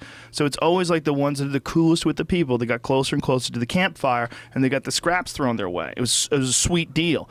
You bark, and they're cool with you, and they give you free food, and you keep the fucking wolves and the bears from eating them, and you bark, bark, bark when anything comes, and they could be alert. That was the whole deal with people and wolves. And dogs. And so they figured out a way over countless generations to turn that wolf into this fucking dog, like into a poodle. Like they figured out how to do that. And when it's just life adapts. It finds some weird ways through, and next thing you know, you're holding a French bulldog. Like, what the fuck? That used to be a wolf? Like a wolf got whittled down to no disrespect to French bulldogs. They're adorable. I love those little dogs. But it's like, how the fuck did that even happen? Yeah, you never see like stone like cave drawings of poodles. They didn't exist. They literally didn't exist. With like perfect pom-pom like ankles and shit. You know what they found out about dogs? It's really fucked up. Is that all of them came from wolves. They thought there was like that like dogs came from like a bunch of different wild canids, a bunch of different like African dogs and different dogs. Nope. All of them came from wolves. All of them. That's super weird. Dude. Well, then a wolf like fucked a frog or something, because there's no way a fucking bulldog just comes from a wolf. It does. Slowly but surely, over thousands of years, they turn a wolf into a bulldog. It's nuts. Are we going to go back to wolves, do you think? We could turn it to Jell-O, for sure. We could turn it into some cube-like thing that sits in a hard form that we carry around. If people found out, hey man, you can't break your bones if you don't have any. You can move things telekinetically now, and everyone's going to fit into this fucking cube, and we just would be this square thing with no bones, just slops right into this just indestructible plastic barrier that you could carry around in life until you wanted to fuck. And then when you wanted to fuck, you guys would get close to the bed, and then you would just ooze out on top of each other. You would like open your doors together and just ooze on top of each other. That's my entire family in Arkansas that you just described. They do that? Yeah. Is it pills? It's everything. Pills got them. Skittles. Dogs scare me because a dog bit my balls when I was a kid. I was playing wiffle ball in my front yard, and I'll never forget it. And I rounded third, and the dog lashed out and punctured my scrotum. Oh my God. And I ran into the house, and I pulled my pants down, and my mom started screaming. And I just said, dogs have always, to this day, every time I walk past a dog, I'm horrified. Dude. Yeah, not cool. Yeah, that ain't cool. Maybe I will be a Jell-O guy. Yeah, for sure. No balls to worry about. It's a better path than getting bit in the nuts by a dog. Yeah. If you have no organs, okay, nothing can break down. You're just a giant hive of tissue, and everything now is a dream. But it's a dream that you can control. They've gotten to the point where you don't need a physical structure. You don't need skulls and organs and livers. All that stuff is handled exogenously. They bring in things. They bring in like these connections, these tubes that link up to you. And then slowly our bodies devolve to the point where we don't have organs anymore. We rely on all our organ functions to be handled outside of the body by machines because it's way more efficient and allows you to stay in the dream state and control your life. Do you have eyes? No, dude. There's no need. You see way better in the dream state. You have a mass of cells that somehow or another contains consciousness that interfaces with the dream state 24/7. Can I wear a hat? You can, but it doesn't matter. You don't have a head. It's like a hat on a table. Can I be a Jell-O shot? You can, but, there's not a lot of juice there. You want to be a big, fat tube, like a garbage dumpster filled with cells. The more cells, maybe you have the more horsepower in the dream dimension. Right, that's hot. That makes sense, right? Yeah, obviously. Well, we're definitely devolving, right? If you go from, if you look at other primates, like primitive primates, you'll get orangutans and gorillas, and they would fuck us up. We're so weak compared to them, right? So we're obviously like the weakest by far of all the primates, other than like little tiny monkeys. Yeah, for sure. So by far, our bodies have gotten weaker and doughier and less capable, and like our tendons are not the same. They're so much stronger than us. So there's something that's happening to our body where it's getting like smoother and softer and weaker. And they have a plant-based diet, which is even Gorillas crazier. do. Yeah. Chimps eat the fuck out of everything, though. They eat it. They're more closer to us. They're horrifying. Remember that story about the guy who brought his chimp a birthday cake? Mm-hmm. And the monkey attacked him and then bit his nose off his fingers and ripped his penis off? Yeah, bite his fingers off. They bit his fingers off. Bit his fingers off and his nose. You know the story? Yeah, they tore his face apart. He was jealous. The chimp that attacked him was jealous because he brought a birthday cake to a chimp that used to be his. See, the chimp used to be his, and it was the worst. Is that it? Is that the story? The chimp used to be his, and he brought the chimp to a sanctuary when it got older. Because as they get older, they get super sketchy. They start biting people's fingers off. They're not as and shit. docile. No, they get super aggressive, and the consequences of them being aggressive are so ferocious. Don't show me any pictures, please. I don't even want to see it. So Yeah, he had to give up the chimp, but the chimp loved him still. So he'd go visit him on his birthday, and he brought him a cake. Well, the other chimps saw that they didn't get a cake. And someone fucked up and left some doors open, and the chimps opened the doors and just fucked him up because he didn't give him a cake. That's all it was. Because he didn't give him a cake. They tore his fingers off. They tore his dick off just because they didn't give him a cake. Was it the idea? Was it because of the cake or was it the fire? No, fairness. No. It was a fairness issue. They were jealous that he gave the cake to the one chimp and they didn't get any cake, and they were fucking furious. And you're also dealing with these chimps that are contained in this artificial environment. They don't have any freedom. They want to lash out anyway. And they directly associate people with being their captors. You know, the people are the ones that keep them in there. The people are the ones that feed them. The people are the ones that control them. And then if they can get out and fuck up the person that doesn't give them a birthday cake. Yeah. It's like the worst aspects of people magnified times 100. Like you could see it right in front of us. Like, yeah, this is what we used to be. This is how we got to 2017. You had to be fucking ferocious. You couldn't be like, hey man, I'm just here to be like one with the animal. Back in the days of like living with jaguars and shit, you had to be ferocious. You had to. You had to. Literally, yeah. You was live or die. So when we think of like what we're becoming, we're obviously becoming more passive. We're becoming more better able to deal with interacting with each other without violence, and all that stuff makes us mushier. All of it is just making us more. It's not even weak. It's just like physically not attuned to violence, right? So if we're physically not attuned to violence, why do we need all this strength? Like why do you need to be so fast if nothing's trying to kill you? You don't. You sit in a cubicle all day, so everything just starts to. Right. Just like a bulldog, their face somehow or another they figured out how to make their face all flat. Our whole body's gonna do that, man. We're gonna just flatten out. So hot. And then our bodies are going to absorb the bones. Once we start like encasing ourselves, and we go back to the Jello people. Yeah, you realize you don't even need food. You work like a plant. You have this box that contains you, and it uses photosynthesis Osmosis to fuel your cells. Not like water and shit, just like soil. You need some soil. You're going to put some soil below you. You're going to be a plant. You're going to go back to plants. Fuck. Plants in the Matrix. Like in a week? No, it'll take a while. All right, good. 100 million years or so will definitely be like some sort of a gigantic organism connected to probably some natural internet. You know what they'll do? They'll get to a point where they're like, you know what, this regular internet is too unreliable.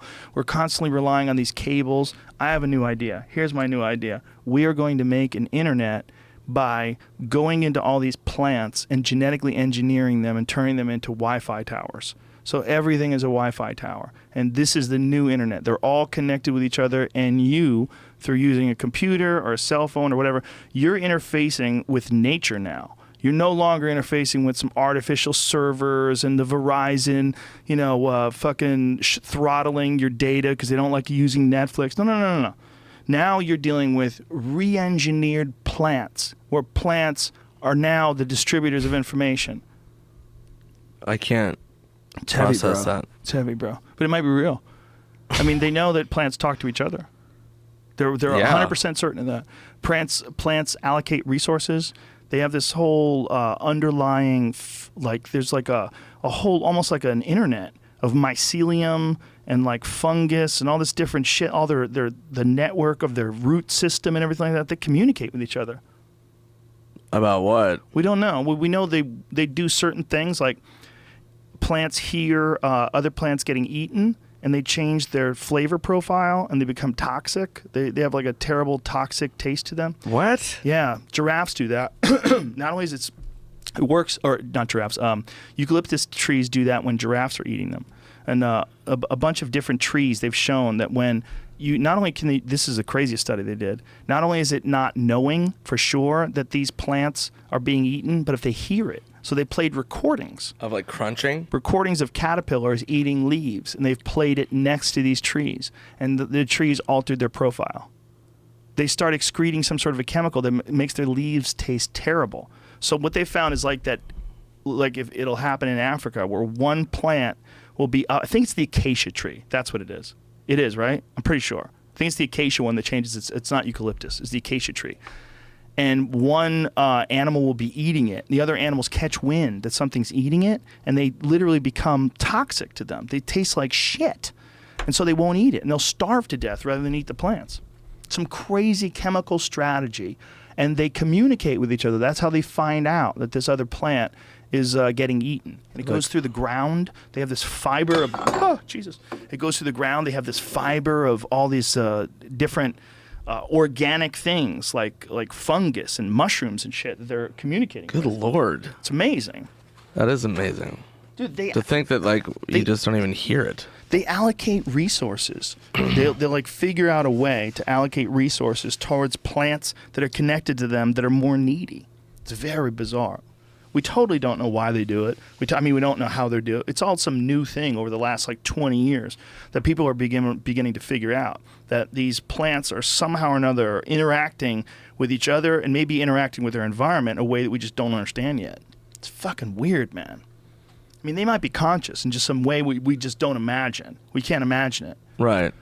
But there might be some sort of a, we think of consciousness as like, hey, man, I'm going to go to the store tonight, do a set. Hey, man, I'm going to go take my girl to the movies. That fucking Planet of the Apes thing looks sweet. That's what we think of as consciousness. Every day I do that. But without language and with whatever the fuck plants use for communicating, it might be some sort of a weird language that they have, but that we don't even perceive. But could you don't even have the senses classify for it. that as language? Could be. We don't know. I mean, I don't know. I'm just guessing. I'm talking shit while I'm high, bro. Right. I don't know what's going I'm on. asking questions because I just we I want could figure out. I want to have a more plant-based diet, but I don't want Do ya? motherfuckers whispering and shit. Yeah, like Don't eat. careless whispers in your cauliflower. Nick just ate Mark. Yeah. Somebody. But maybe they like you to eat them. Because if they didn't like you to eat them, how come when you shit out their seeds, that's how plants get distributed? Well, yeah. Also, how do they know what tastes like shit to us? If they're altering how it tastes, Exactly. They're trying to get us to eat it. And maybe then they're swallow trying to the make it pits. better for us to eat them. Maybe they're like, he's eating Mark. Maybe I'll fucking create a new spice, and maybe it'll be better, and he'll eat me faster or some shit. Hence, peaches. Why are peaches so delicious? They're trying to trick you into eating them, so you shit out one of those pits. Right. If you get some nice, I think. nutritious shit, and especially if you've been eating nothing but peaches, your shit would probably be fucking primo for growing a peach. Just ready for an S&M dungeon. You're out there in the woods, you take a massive dump with a bunch of peach pits in it, and they get fertilized, and then a new peach tree grows, and this one's even better. And it talks you into deep, slowly, just like a wolf becoming a French bulldog, the peaches become sweeter and sweeter and sweeter, and then even we get in the mix. We're like, you know what? This whole peach sweetening shit just ain't happening fast enough for me. Like me and my boys Monsanto, we brought scalpels and laser beams and birth control pills, and we're gonna figure out how to get these fucking peaches super sweet, and they last for a year, right? Yeah, but what if you take a shit and the tree grows, and it's not peaches, and it's just growing shit? It's growing shit. It's just a shit tree. And you can't hack it down. That's what ends up happening. You chop is the it peaches down. get so sweet that they turn into shit. Yeah, right? That's the world I want to live in. It's like you fix it until you break it. Exactly. You fucked up. You tried too sweet. You tried to get the peaches too sweet, and it got to the point Got where greedy. nature rebelled. Yeah. See, that's the argument for diseases, right? The reason why there's so many diseases for human beings is that there's just too many of us. And nature's like, no. You can't just do this. You can't just have 7 billion of one thing. This is fucking stupid. We got to kill some of these things. No, we got to figure out a way. No, we got like plague and all these different things. We're like, no. We got injections. We're going to kill all that. And then we're going to keep like battling it one step ahead. Diseases and scientists are going to war every day on the front lines. I mean, That's what's going on, dude. Nature's trying to jack us. you think nature's trying to pull? They're pulling the plug on us. When was the last time your dog got sick? I don't have a dog. Here's what if you have a dog, here's what you do. You give your dog a parvo shot. They get like distemper, they get rabies, and they're good. They go around eating everything they find. Licking everything, pissing on everything. What percentage of dogs get sick? Is it even 1? When was the last time your dog had a fucking I've had cold? dogs that get cancer and shit. Right. That can happen. But like dogs getting colds? When does your dog get sick? Your dog start sneezing? Your dog ever get a cold? Get the fuck out of here. Dogs don't get colds. I don't have a dog. But if you did? I mean, I've never heard of a dog getting like a sinus infection. They happen. They happen with those bulldogs for sure. They get all fucked up because their nose is only like a half an inch long. Well, they have upper respiratory, like, horrible problems. I have friends that have bulldogs, and they said it's a fucking nightmare. Yeah, one of my dogs is half bulldog. He's half bulldog and half Shiba Inu, so he's got like a little bit of a longer face. What is that? A Star Wars character? What is a Shiba Inu? Yeah. It's a dog. Okay. You son of a bitch. You fucking made that up. I didn't. It's a cunty little furry dog. That's They're a little on the aggressive side. You know, get a little cunty. So your dog's half cunty? Half cunty, half wants naps. Just wants a nap. But he gets cunty with other dogs. He bit my puppy in the face. It's pretty fucked up. Oh, is that your dog? No, that's not my dog. But my other dog, the biggest dog I have is the most chill. He doesn't fuck with anybody. What the fuck dog was that? That's a Why did it not Shiba have? Oh, why did it not have eyeballs? It did have eyeballs. Do you need glasses? Just pull that picture up. Oh, look at that little cutie. That's why I got him, because he looked like that when he was a baby. That's what your dog looks like? A little bit, but he's got a little more bulldog to him. God, look at their eyes. But the thing about dogs, man, is just they vary so much personality-wise. It's a trip. You could have 3 dogs from the same litter, and one of them is just a totally different kind of dog than the other ones. Like when they get dogs for police dog training, they never know like what dog's gonna, like how they're gonna come out. Like you look for a specific type of behavior, but you don't know why.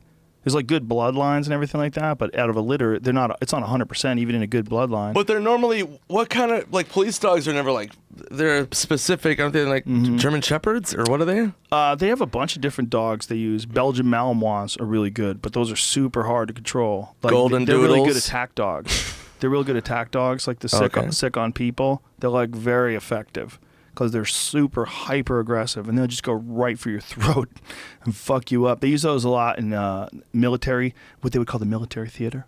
Oh, I like that. Is that what they say? Don't they say that? Military theater? The military theater?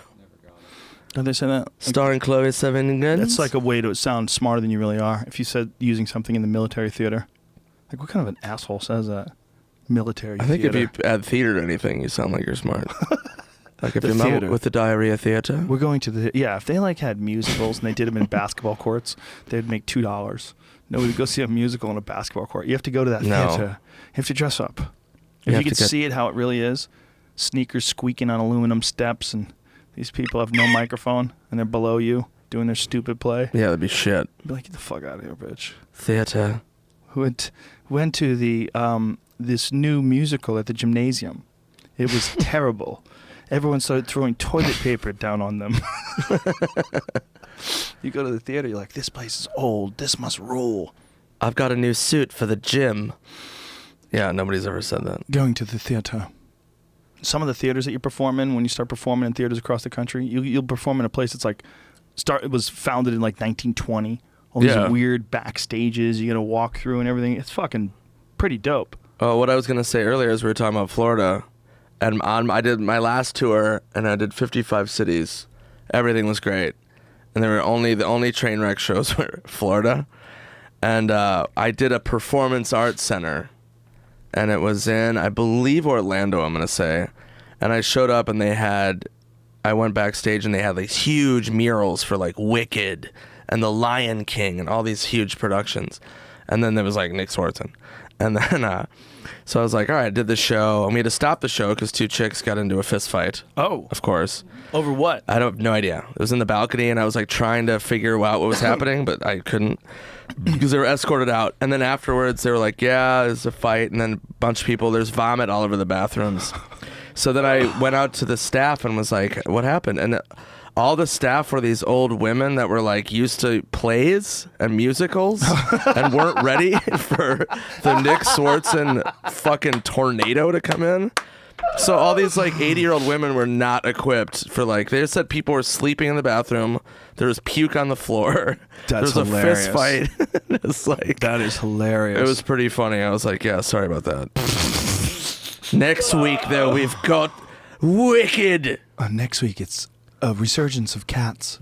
It's being brought back by popular demand. Is Cats being played anywhere across the country? Because I know it's not on Broadway anymore. I don't know. Actually, I asked that same question. It's not on Broadway at all. That was I have a bad opinion of musicals, and a lot of it is based on a girl that I dated when I was 18 who made me go to see Cats with her. And when you're 18, you don't have any fucking patience for anything. Well, yeah. What the fuck? Definitely don't have any patience 18 years old in a musical? Yeah, people that are dressing up. It is playing somewhere. Ooh. Where is it playing? Back on Broadway, apparently. Andrew Lloyd Webber's long-running classic is back on Broadway! Exclamation point. I mean, yeah, I don't that's mean to right down the diss street it. from Caroline's, remember? Yeah, I don't mean to diss it. Last time I saw it was 30 fucking years ago. 32 years ago almost. Well, there's still cats. They have Amazing. not evolved. I feel like I need to go now. Let's go. I'll go We with should you. go blasted. Like 7 stars of death deep. And we should eat first. Like, take the stars of death, like full on. Take 5 stars of death and then have a steak. So this is my thought process. You're sitting in the restaurant, like right after you order, you go, all right, let's do this. You dump the stars of death down your system, and then the food starts coming. So the food piles on, your body has to struggle to digest the star and all the fat from your food, like steak and mashed potatoes if you're feeling non-keto.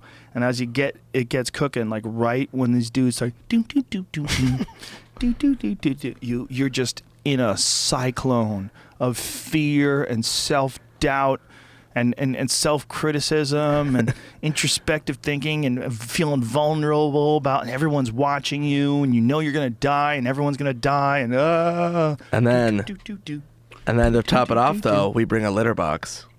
And so we all defecate into the litter box. And then when they get mad at us, we're like, we're around cats. Dude, This is perfect. I was in Pittsburgh, and I showed up for a UFC in Pittsburgh at the same time when they had a furries convention. Oh, no way. Just total Did you dumb go? luck. I would have gone to I did. that. I couldn't. I had to work. Cancel the show. I can't. I had a show, and then I had a UFC. Like, I was there for both. So Jesus. and I had the UFC weigh-ins. So I had the weigh-ins on Friday, and then I had the show right after. I didn't want to go anyway. I just wanted to you could see enough just by seeing them interact in the streets. But as you're driving down the street, you would see fucking dozens and dozens of people in these furry outfits. Right. Dozens. I mean, everywhere you looked, you saw like these mascots, like squirrels. Fucking people that are dressed up like monkeys. Look at that, foxes and shit. And they fuck each other, Oh right? yeah, they do. Well, here's the So thing. you know that anybody wearing that is fucking something. Yeah, and you know, like you might like try to fuck a female fox, and you pull down the pants, and it's a hairy dude butt. And you're like, well, god damn it. I'm not already really here. I'm not really ready for this, but like, look how they're all walking around, and they get together of them. There's photos of thousands of them together, just thousands, and people love it. You know, God, they get it's got to be so hot. But do they like fuck? physically hot? Yeah, like in that Apparently. outfit. I mean, I've worn costumes like that, just on like sketches and shit. Okay, But what is going on here in this picture? This is so strange. they're courting each other. They're holding hands and staring into each other's eyes. Like, you know what this is? It's like you saw cartoons when you were a little kid and they just fucked your brain up. You're like, well, this is what I'm looking forward to when I get out of this house. Then you get out of the house, you hear car accidents, gunshots, rape. But do they fuck each other while they're both wearing a costume, or do they fuck people that aren't wearing a costume? Apparently, and this is, I'm sorry if you're a member of the furry community and I misrepresent you, but some of them have hatches where their asshole is sort of like those old school pajamas in those Wild West cartoons. Yeah. Remember the Wild West pajamas where they had like Popeye always had those. Dookie flap? Yeah, you got 2 buttons that cover your shitter, like the shit trap, and you open up the trap door and drop a bomb in there and then button that fucker back up. They didn't have, they probably had drawstrings. They probably didn't even have like rubber waistbands back then, right? Like how the fuck they have did, like those big buttons on either side? how did they tighten down your underwear back then? Was it buttons? That makes sense. They probably had buttons in the front and buttons in the shitter. I think they had buttons on everything back then. So these kids, they thought that was the future. And then they went out there and they got punched in the face the moment they left their house. And then probably somebody did terrible things to them and they went to school and they got picked on. And then here they are, just wishing they were a squirrel. I like to be a squirrel, just like in the cartoon. That was my favorite time when I was young. And I'd watch the squirrel cartoon. I'd be like, I want to be a squirrel. I don't want to go to school. I don't want to do this anymore. I just want to be a squirrel. Well, the hotel where we were at, they got a request. They're filled up with furries, except me and a few of the other UFC staff. I'm not lying. It's filled amazing. Up. And they got a request. And the request was the furries asked if they could put a litter box in the lobby. No way. Yes. They wanted to pay for a litter box to be brought into the lobby. They're like, this whole convention is all us. So can we do that? And the guy's like, what the fuck are you talking about? They took my idea for cats. They tried to get a litter box and put it in the front lobby of like the Westin in Pittsburgh. To make smelly in? Apparently. I mean, it could have all just been they could have been like, come bluffing. on, man. Well, they definitely were asking for food to be delivered in bowls on the ground. Whatever they ordered, they wanted to put in a bowl like a dog food bowl and eat it on the ground. Right. There was right. several different rooms that were requesting this. That I can see, though, if you're going to go that distance. But if you're that You're not broken, taking a shit in the fucking lobby, maybe all right? You Come never on, know until dog. you ask. You don't know until you ask. Think it's all us. It's all us here. It's just all us. We're amongst friends. We'll pay him. We'll pay him. We'll pay him. Maybe just ask. Let's just ask. Like, they're so crazy. They just probably asked. Yeah, I mean, I get it's like just have a litter box in your room. In the No. lobby? Yeah. Come on, man. I bet a lot of them had them in their room. I bet they all just were going up that fucking flight of stairs with a duffel bag filled with litter.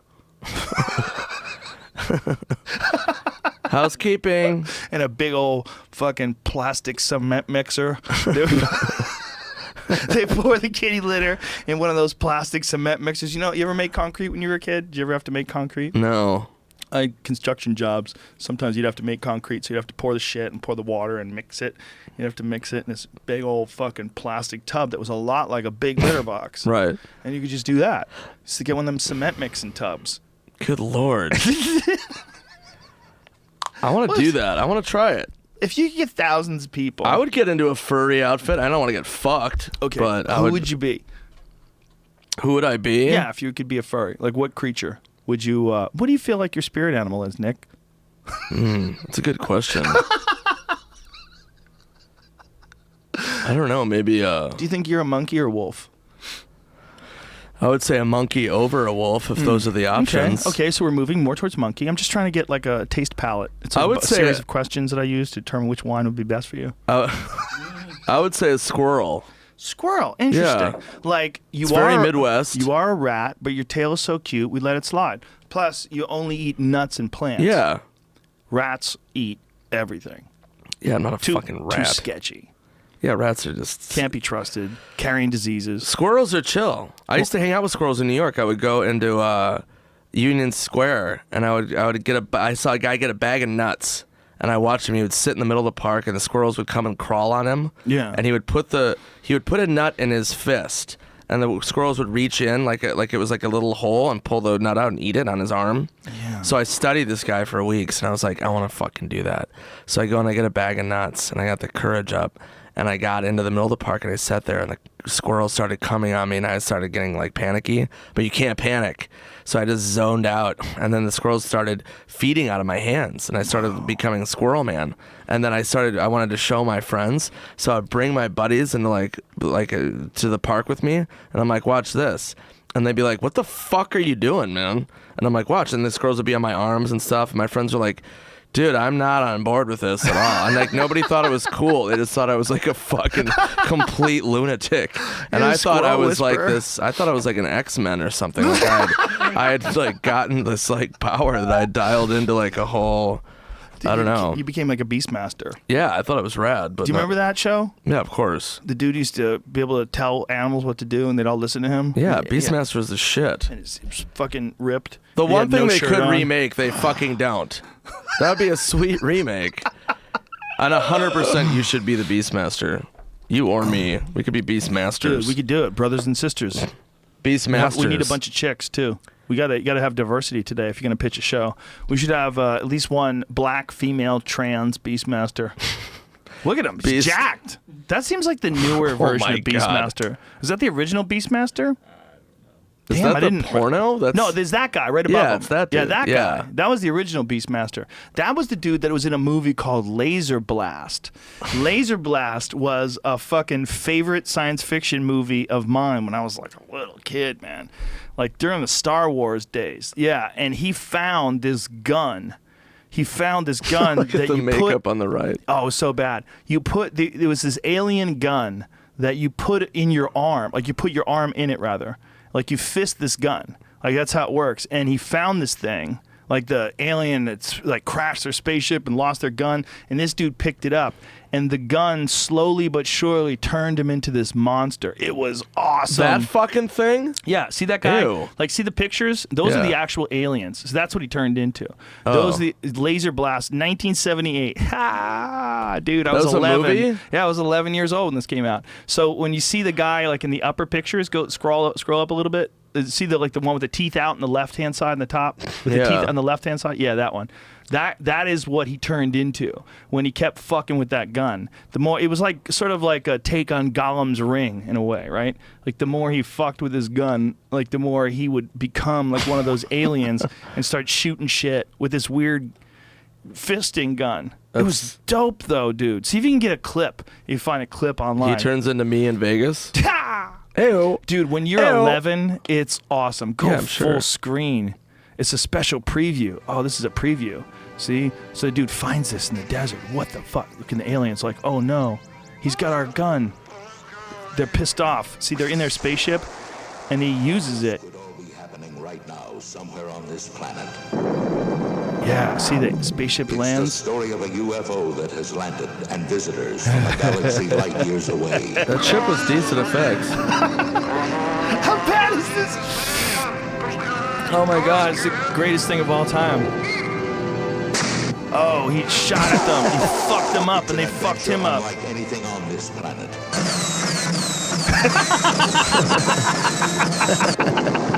Oh my god, it's so Might bad. belong to us in the future, but is here now. Look at him. He just looks like a douche, right? Like Yeah. a douche, and he turns into a Serious. monster. Look. It's the story of the boy who found it and the girl Didn't who even hurt the guy. This looks so bad. He shot the cop car. and a world that tried to take it away. They didn't know I noticed. Oh! The town sealed off. Oh my god. They tipped over his bike. Laser blast. When we have the new studio, we should do a fight companion with this movie, Laser Blast. Oh my you and me. God. Oh, you don't drink anymore. Damn it. I do. You do. I'm just taking a break. How much of a break? I start another movie in like 2 weeks, so I'm taking a break until after Labor Day. Okay. After Labor Day, you and I will get fucked up and we'll watch Laser Blast. 100%. And we will start it from play and we'll watch this fucking silly movie. Play more of it. Just keep it running in the background the entire time the show's on. Yeah, there's like 10 seconds left of the trailer. It's so bad. How bad is it? That looks really bad. So bad. It's so bad. Anytime a gun sounds like that. So I was wrong. That's not the Laser Blast guy. It's a different guy. Yeah, it's who a looks different like dude. him. It looks like him. He's from another movie though. The Laser Blast guy was in, or the Beastmaster guy was in some other movie. That He was looks really familiar. Cool. He looks He's like been an in old a bunch school- of shit. What is this, the French I just version? got the whole movie. It's on YouTube. Laser Blast. Well, wait, show a Beastmaster trailer. Look how bad it is. Look how bad. Like even the fucking letters are shaky. Like when they play the letters, look at this. They can't even keep it No still. effort into the They just didn't have font. the skill back then. They would do all this shit by hand, like a bunch of monkeys. Is that the dude, Kim Milford? Cheryl Smith was probably hot as fuck back in the day, right? She definitely did coke. Do you think so? I mean, It was it's 78. 1978. I don't Yeah, think they were doing I don't think you coke. had a choice back then. Yeah, they made you do coke, They punched coke into your face when you were born. and you had to wear bell bottoms. Yeah. This is the beginning of the movie. Dude's like, "Hey, what's that?" Like this movie's so fucking stupid. He's like, "Well, I was just walking. I'm so just tired. walking through God, I'm so a fucking boiling tired. hot shit Can't desert. believe." So I think this is like the alien with the gun. Well, let's save it until we wait. Okay, yeah, Until we watch yeah, it. Yeah, we'll save it. Yeah. This is the original Alien. That he was. That's what it was. That guy dies and he leaves him the gun. Spoiler alert. So I'm wrong. I thought that guy was the Beastmaster guy. But Beastmaster Doesn't matter. We were still turned on to a gem with laser blast. I'm glad I remembered that. I don't know how I remembered that. I don't know how the fuck that's still in my brain. Because I haven't seen that movie in... I probably haven't seen it since like a year after I watched it the first time. That's the guy. Oh, yeah, that guy. Mark Singer. He was in some movie. He played a blind guy. That guy's been in everything. Yeah. He was in Teen Wolf. He's kissing a dude. What's that all about? Cut that out. Beauty and the Beast. Dude, he's going LRG on that. Yeah, he's in that guy's got a gang of movies he did. But also Beastmaster. And The Young and the Restless. If you had a Beastmaster, would people think it was racist if you hired a black guy? What do you mean? If you had a guy that could talk to monkeys, as long as he's a white guy. If it's a white guy and the white guy can walk into the forest and falcons land on him and fucking giraffes come up to him and he gives him an apple and shit, everybody's cool with it. But if you had a black guy, like Jet Black, Wesley Snipes Black, and he's walking through the jungle and all the animals flock to him and he and the monkeys, they talk to each other. He tells the monkeys what to do. People will be like, no fucking way. That is so racist. Are you saying that black people are like closer to these animals? What the fuck? No, that's what we're saying. No. We're saying he's really cool and the animals like him. That's not what I got out of it, bro. How come white people can't talk to monkeys, but black people can? Get the fuck out of here with your racist, bullshit-ass, ableist movie. Right? But if it's a white blonde guy, you're like, yeah, he's like Thor. He can talk to anything. Yeah, he's amazing. He's like channels the spirits of these animals. They know he's pure. He doesn't have facial hair. Yeah, if he spoke to a unicorn, people wouldn't freak out. He doesn't have any clothes on, but his hair is coiffed. He's like, he doesn't need clothes, bro. I just need shampoo and some conditioner. He lives in the jungle, but his hair is just perfect. Perfect. It's just like style. It's a little kind of frosted. Slightly. Somehow he has highlights in the forest. Doesn't cool. make any sense. He's super close with eagles. Dude, I had a hawk issue in my backyard yesterday. I Instagrammed this picture that I found a hawk dead in my yard that another animal had bitten its head off. Jesus. And had eaten its breast tissue. Ugh. Okay, so that was a while back. Well, yesterday I was out in my yard and I let the chickens out. I have chickens and the chickens are wandering around and there's 3 fucking hawks. They're not big hawks. They're small. They're like the size of this thermos, so probably like 12 inches high or something. Not a big hawk. But they're trying to jack these chickens. They're like on the chicken coop, and one of them swoops down and slams into the mesh, like bangs into the mesh of the chicken coop, like is trying to get at them. Sees a chicken. Dude. So I'm like, this is crazy. So I have my kids come out and my wife come out and we're looking at these birds swooping down and one of them landing on top of the roof and the other one's in the trees. I'm like, this is so fucking strange, man. What is going on? And they're just making noise like, meow, meow, meow, like really loud. They're juveniles. And I've found 2 of them that are dead. And what I'm thinking, the 2 of them that I found that are dead are bigger. So I saw these animals, these small ones, and then the next day I found a dead one. And the dead one also had its head missing. I think there's some sort of a bird war going on in my neighborhood. That there's like a bird gang war going on. And I think there's hawks and there's larger hawks. And one of my friends saw a larger hawk eating baby hawks in a tree.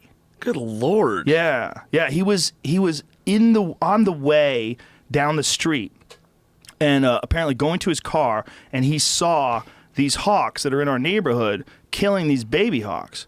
And we're like, what the fuck is going on? And so I was like, well, the babies were there by themselves? They were like and then the hawks killing the babies? Like he saw it happen.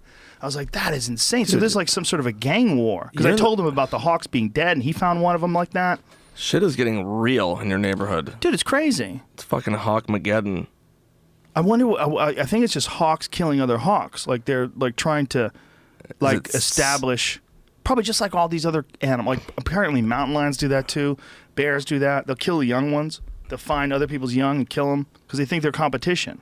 There's only so many rats, that a hawk or a rabbit that a hawk can eat. God. Fuck, dude. That's it's crazy. Intense. So we found two different hawks with no heads. Do you normally have a lot of hawks in your neighborhood? Is this Definitely. You see them all the time. You see them floating around. They're just circling all the time. See them all the time. All throughout the Hollywood Hills, you could see them. I don't know if I've ever seen a hawk, maybe. My friend Tom Sharonis, director, he was in his house in Studio City, and he watched like a dove or some small bird just get jacked by a hawk right in front of him. It was sitting on a fence. Just the bird was just sitting there chilling. Oh, what a wonderful day to be a bird. And he said this hawk just came down and swamp, just grabbed him right there and fucking flew off. And they do it just for fun, right? They don't. No, they eat them. They eat birds. Do they really? Dude, birds eat birds. Yeah. We played a video of owls jacking a hawk. Oh yeah. Have you ever seen that one? No, an owl jacking a hawk. Yeah. It's crazy. I've seen owls like eat rabbits and shit, right? They put a night vision camera on this tree so they could capture these hawks that were in this little nest together. Might be even a young hawk. And this owl comes in from out of the sky. Like, you don't see anything until you see its eyes. You see its floating eyes. And then, woof, watch this. Watch this video. It's amazing. That's a hawk? Yeah, watch this. Boom. Later. Bitch. Just jacks him. His buddy's like, Mark? One more time. Yeah, let's see that again. Watch this. See the little eyes in the distance? See how they're floating? Oh, Look, yeah. here it Holy comes. shit. Watch this. Bitch. Oh, my gosh. Crazy is that? So there you go. There's your answer. Birds eat birds. Dude, that's intense. They eat the fuck out of each other. I mean, if you see Ethan Hawke in your neighborhood, I would get fucking really worried, dude. Ethan is looking very predatory lately. That would be really scary. That would be dope. I wish my last name were Hawk. You can make it Hawk. I bet he did. You think he But did? his name's like Ethan Wiener Schnitzel. He's like, I gotta be mysterious. I gotta be Hawk. Ethan Shamalama. Ding dong. There's a lot of people who've done that, right? Like Jamie Foxx, he had the most brilliant idea ever.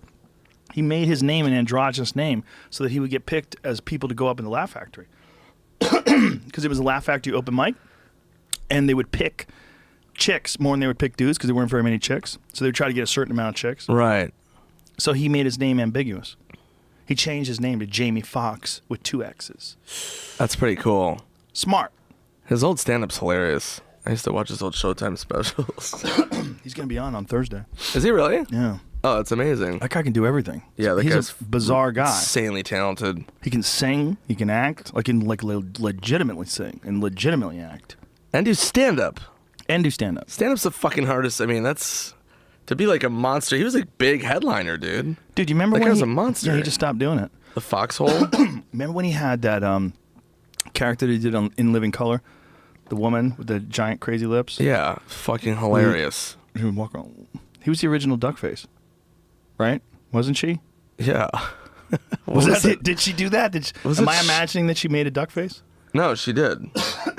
Is that the You original can find Duckface? it, right? Ugly Wanda. Can I see it? Yeah, Ugly Wanda? Wanda. Do you think that Ugly Wanda is the original of the Duck? Yeah, there's the Duckface. Yeah. That's Ugly Wanda.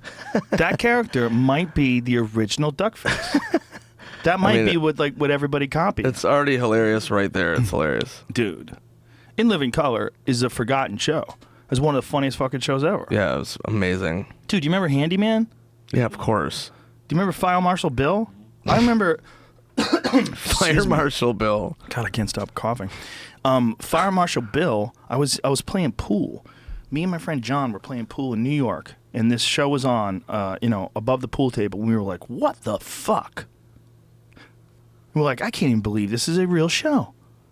Like, there had never been a show like when Jim Carrey played that guy who'd been burnt up in a fire. Yeah. There'd never been a fucking sketch show where they showed a guy The with burn scars victim? all over his face. Like, what the fuck? Oh, yeah, and also... Yeah, remember that? He had no lips. A and he just burn looked victim. crazy. That is insane. And then See if you can also- find a clip. Well, also Venus DeMilo, the person who did crystal meth. A crystal yeah. meth trans weightlifter. Like, what the fuck? How do you even pitch that? What a crazy show. People forgot. How about 2 Snaps Up? Yeah, Remember that? it was amazing. People forgot. They forgot how good this show was. Yeah, they were great. When we were young in the 90s, this was the show. Yeah, it was hilarious. It was the show. It's the show that launched Jennifer Lopez. It didn't launch her. She was a fly girl, bro. Well, yeah, but I mean, but she wasn't acting on the show. Didn't matter, dude. She became a fly girl. Come on, son. Have some respect. All right. No, I'm You're just not saying. impressed? Look at you, like, I don't even care, bro. I'm impressed that she's a flagger. I remember her being a flagger. I'm saying she didn't. That wasn't her first thing. Was it her I first think thing? it was her first thing, man. Where is she? God, that's her in the front. That's her in the bottom. Holy Okay. fuck.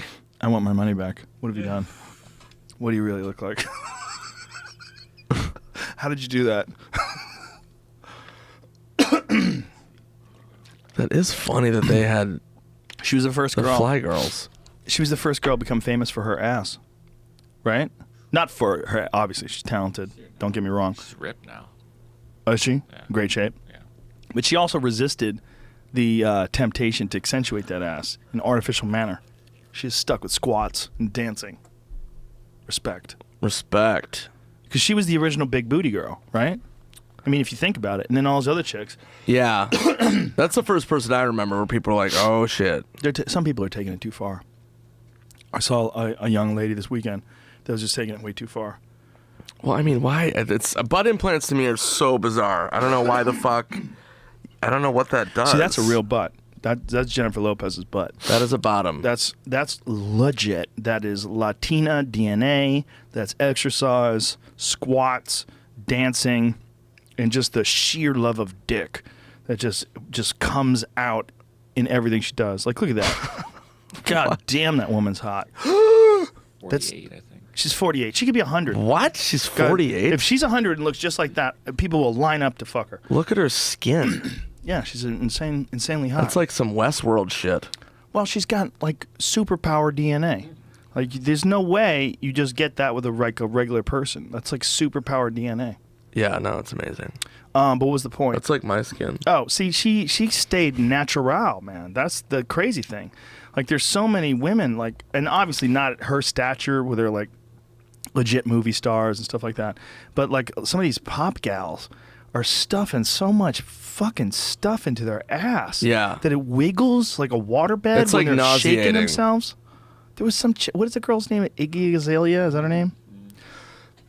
There's a video that she's doing where she's shaking her ass. And it's literally like trying to fuck in a waterbed. It's like whoosh, whoosh. Sound effects. It's like, stop. Slow down. Unless that's your real ass, in which case, multiple apologies. Multiple. Many apologies if that's your real ass. You're big ass shaming. You're body shaming. Fuck you, Joe. I'm not body shaming. But if you have a crazy body, we're going to talk about it. And if your ass is that giant, people are going to talk about it. Yeah. I guess it is body shaming to be. No, it's surgery shaming. That's what it is. I think that's legitimate. Just surgery shame. Sure, right? If you call it. Like, if it's like, if we had done that earlier, would we have lost Michael Jackson? Like, if somebody surgery shamed him, like, super, hey, dude, hey, stop. Yeah. What are you doing? What's going on? Why is your nose doing this? What's going on? Why is it getting so small? Yeah. His nose started caving in, man. Remember when it was caving Yeah, in? I'm aware. Good Lord. Good Lord. I mean, I have a friend, so I went to dinner with a friend of mine. She's awesome, and I hadn't seen her for a while. And she got plastic surgery, and she didn't bring it up. I hadn't seen her for like 5 years. And it was noticeable. Not big time, but enough. And I didn't know how to handle it. I didn't know what to do, so I just didn't say anything.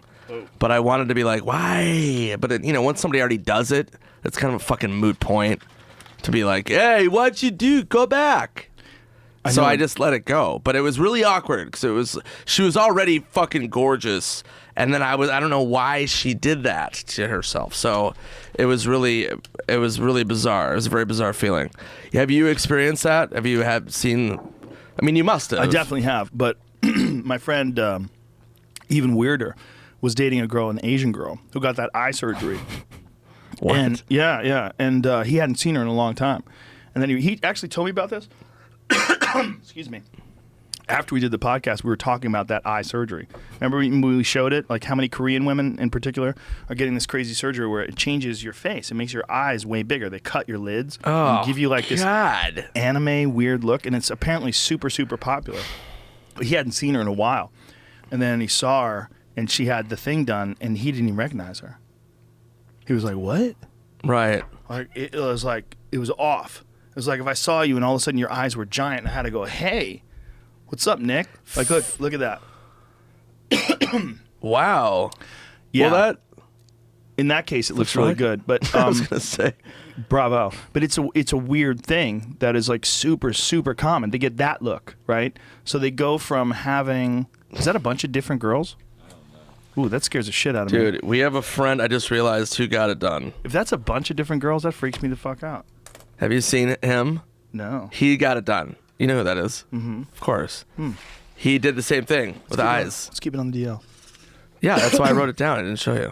But that's like she's becoming like westernized. See, this is what they do. It's so crazy, dude. They slice your lid and then they take like a chunk out of it. Like say if you were cutting up a mango into slices, they take a nice little mango slice and then stitch that bad boy up, and then your lids are just way smaller.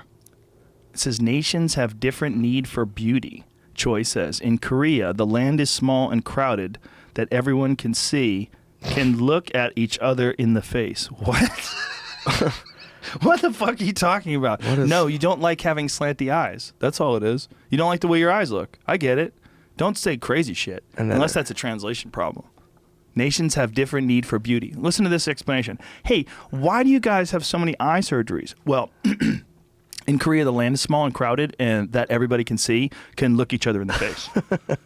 People are like, what the fuck did you just say? Oh my God, that's you're bizarre. drunk. You're on pills. Yeah, the guy's shit-faced. Well, it must be some sort of a translation issue. I think so. Yeah, because like if you said that to me, I'd be like, Nick I think he's gone crazy. Dude, he doesn't, the sentences don't make sense. No, Joe, they do make sense. My eyes couldn't see about your face. Hi. What's wrong? Why is that weird? Yeah, no, my friend that I hadn't seen for a while, I didn't know what to do. I didn't know what to say, so I just started screaming and threw hot water in her face. Oh my God. As loud as I could. I just started screaming and got a boiling pot of water. Face, and started yelling monster at the restaurant, and everybody stopped, and I just ran out and jumped into a cab. Do you remember Night of the Living Dead? Or not Night of the Living Dead, Invasion of the Body Snatchers. Yeah. When someone would turn into one of those things and they would just be like, just something wrong. Yeah. Like, I don't know, something's wrong with Nick. He just doesn't seem like Nick anymore. And it was like, a Nick, slight what's thing. wrong? Nothing. You would wander off and you'd really be an alien. Yeah. And then they would find the pod. Like, oh my God, Nick! They'd find the pod under your bed, like cobwebs and shit. Like, oh, Slime. no. Ew. Well, it's like The Thing. Remember The Thing? I do. That was that's the best movie, one of my favorite movies of all time. The original John Carpenter's The Thing. Fuck yeah. Well, that It was wasn't even the so original. trippy. That wasn't even the that original. was a remake, but it was Yeah. a good It remake. was awesome. Phenomenal remake. But that was so trippy because you didn't know until they burned their blood. Yeah. Who was an alien? So you just walk around like, yeah, what happened to Gary? I don't know. Are you all right, Mark? Yeah. Yeah. Yeah.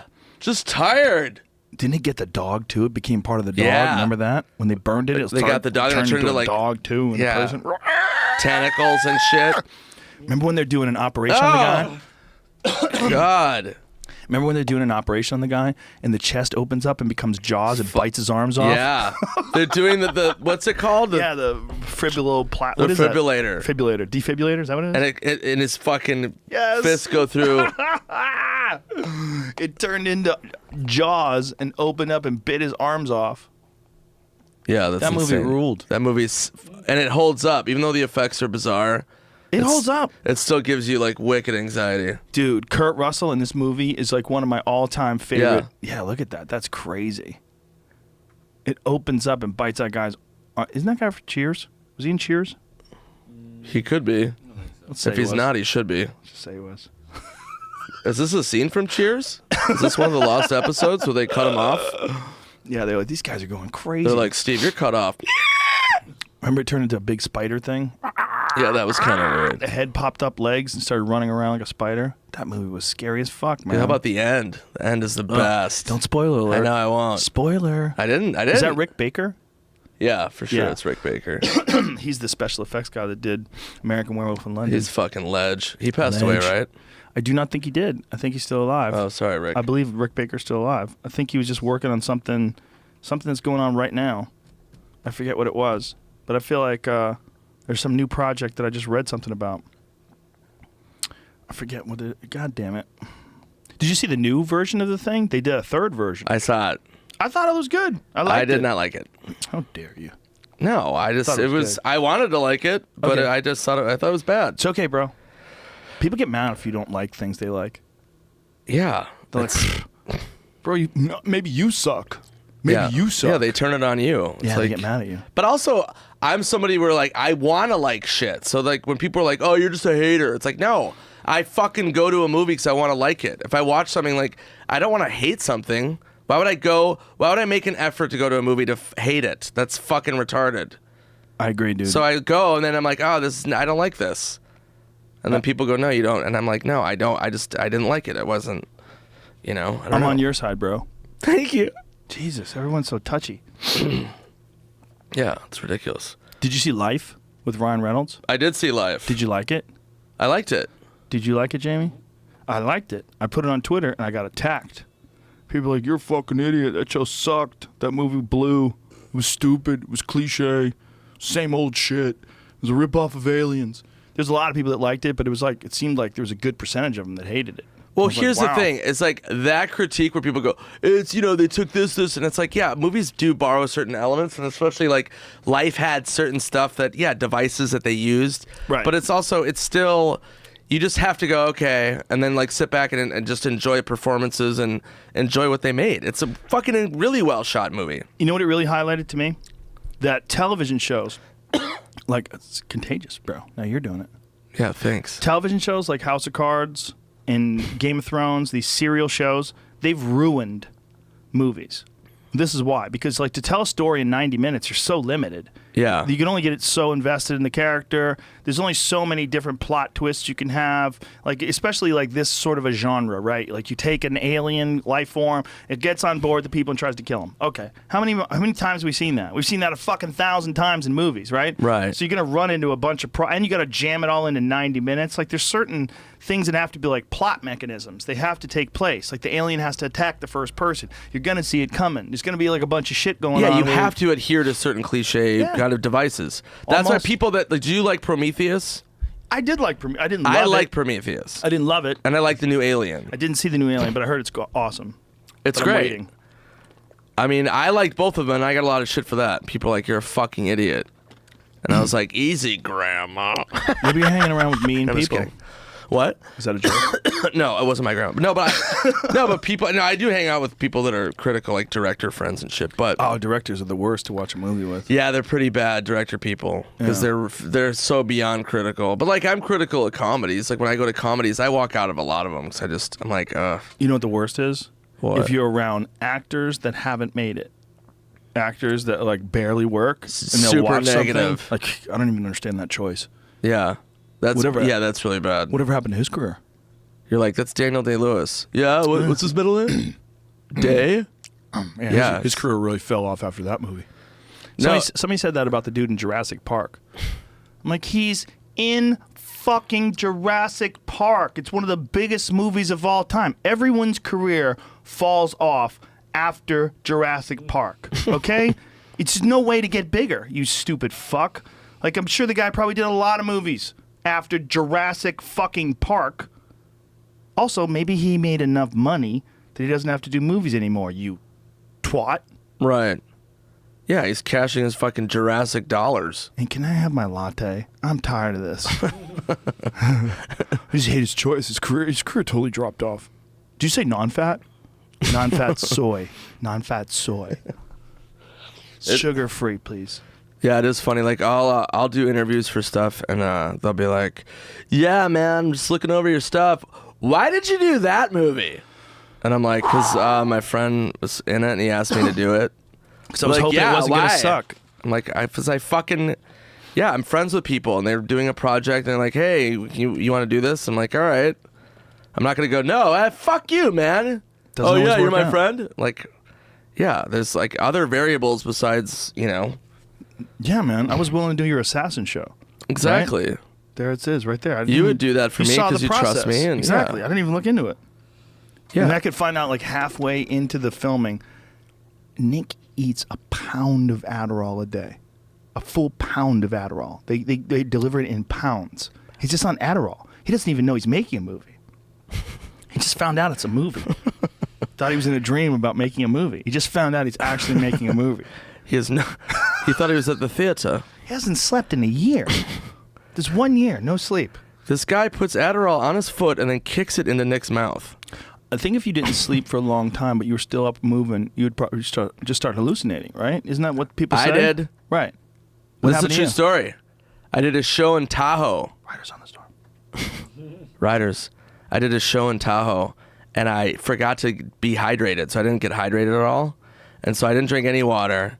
And I was drinking on the plane. Then me and my buddy got in Reno. We drove to Tahoe. We were drinking in Tahoe. I did my show. We just kept drinking. I didn't drink any water. And then I got sick. I was up like, I don't know, maybe like 15 hours. And then I kept drinking and like didn't really think about it. And I'm at the casino. I'm having fun. And then I start feeling sick. And then I try to go to bed and I can't. And then so I'm awake throughout the night. And then the next day I'm like still awake. And I'm like kind of panicking now because I haven't slept for like over 24 hours. And now I've realized I have altitude sickness because I'm puking. And then so I'm trying to drink water. So I drank and I got alcohol poisoning and altitude sickness and sleep deprivation. So I flew home to LA and I had slept for like 36 hours. And I'm in my bed. I'm like, I got to go to sleep. So I get in my bed and then I just start hearing like music and like all this stuff and like people, like there was a party next door, but there was no party. And then so I was like, what the fuck? And then I'm lying in my bed and I just hear pounding on my floor. And I was like, what the fuck? And I heard like legitimate like pounding. And I was like totally awake. And I realized I hadn't slept. And then I like took like some sleeping, like some NyQuil or something. And then I finally got to bed. Jesus. But it was super weird, man. Yeah. I've heard people that do those races, those ultra marathon races, they start seeing shit that's not there. Cam didn't have that happen to him, but I've heard other people, they see people on the side of the road waving at them that aren't even there. Really? Yeah. Dude, altitude, have you ever gotten, altitude fucks with me real bad. My friend Ben O'Brien, who was on the show last week, or the week before last, he was talking about how he was in Nepal, and he was getting altitude sickness while he's in Nepal, and he saw a baby on the side of the road, and there was no baby. And he saw a wolf. He's like, dude, guys, there's a wolf. And they're like, oh, my God. How many feet was he? There's no wolf. He's way the fuck up there. Yeah, like it fucks with you bad. Yeah, he was above 13,000 feet. And he was sick, too. Everybody got food poisoning. So he caught food poisoning and altitude sickness. Ugh. And he was just seeing things. He saw a baby. He's like, you guys don't see that baby? Nobody was... And they're like, oh, my God. You see a baby? You see a baby. It's a baby just chilling on the side of the road. I'd be like, look closer at the baby, and then I'd just push him off. Whoa. Deuces. Are you that guy? Deuces, dog. Are you the one who like cuts his losses? You're like, this guy is not going to make it. Bang! You got to think about survival of the group, man. Your buddy would not survive around me. Did you watch Lost and think how you would have handled things differently? I never saw Lost. Never saw one episode. I've heard people... Should I watch it? Yes. Up until like the last season, and then quit halfway. I heard it kind of jumped ship. The last season, it was like they're all like standing around while there's a pool that brings you back to life, and no one's freaking out. Like, what is wrong? What the fuck kind of show am I watching? Do you guys forget that people have to believe this shit? Okay, what do you do? They're just standing around there in like that perfect order that you do on sitcoms, where there's a person talking here and there's another person talking right.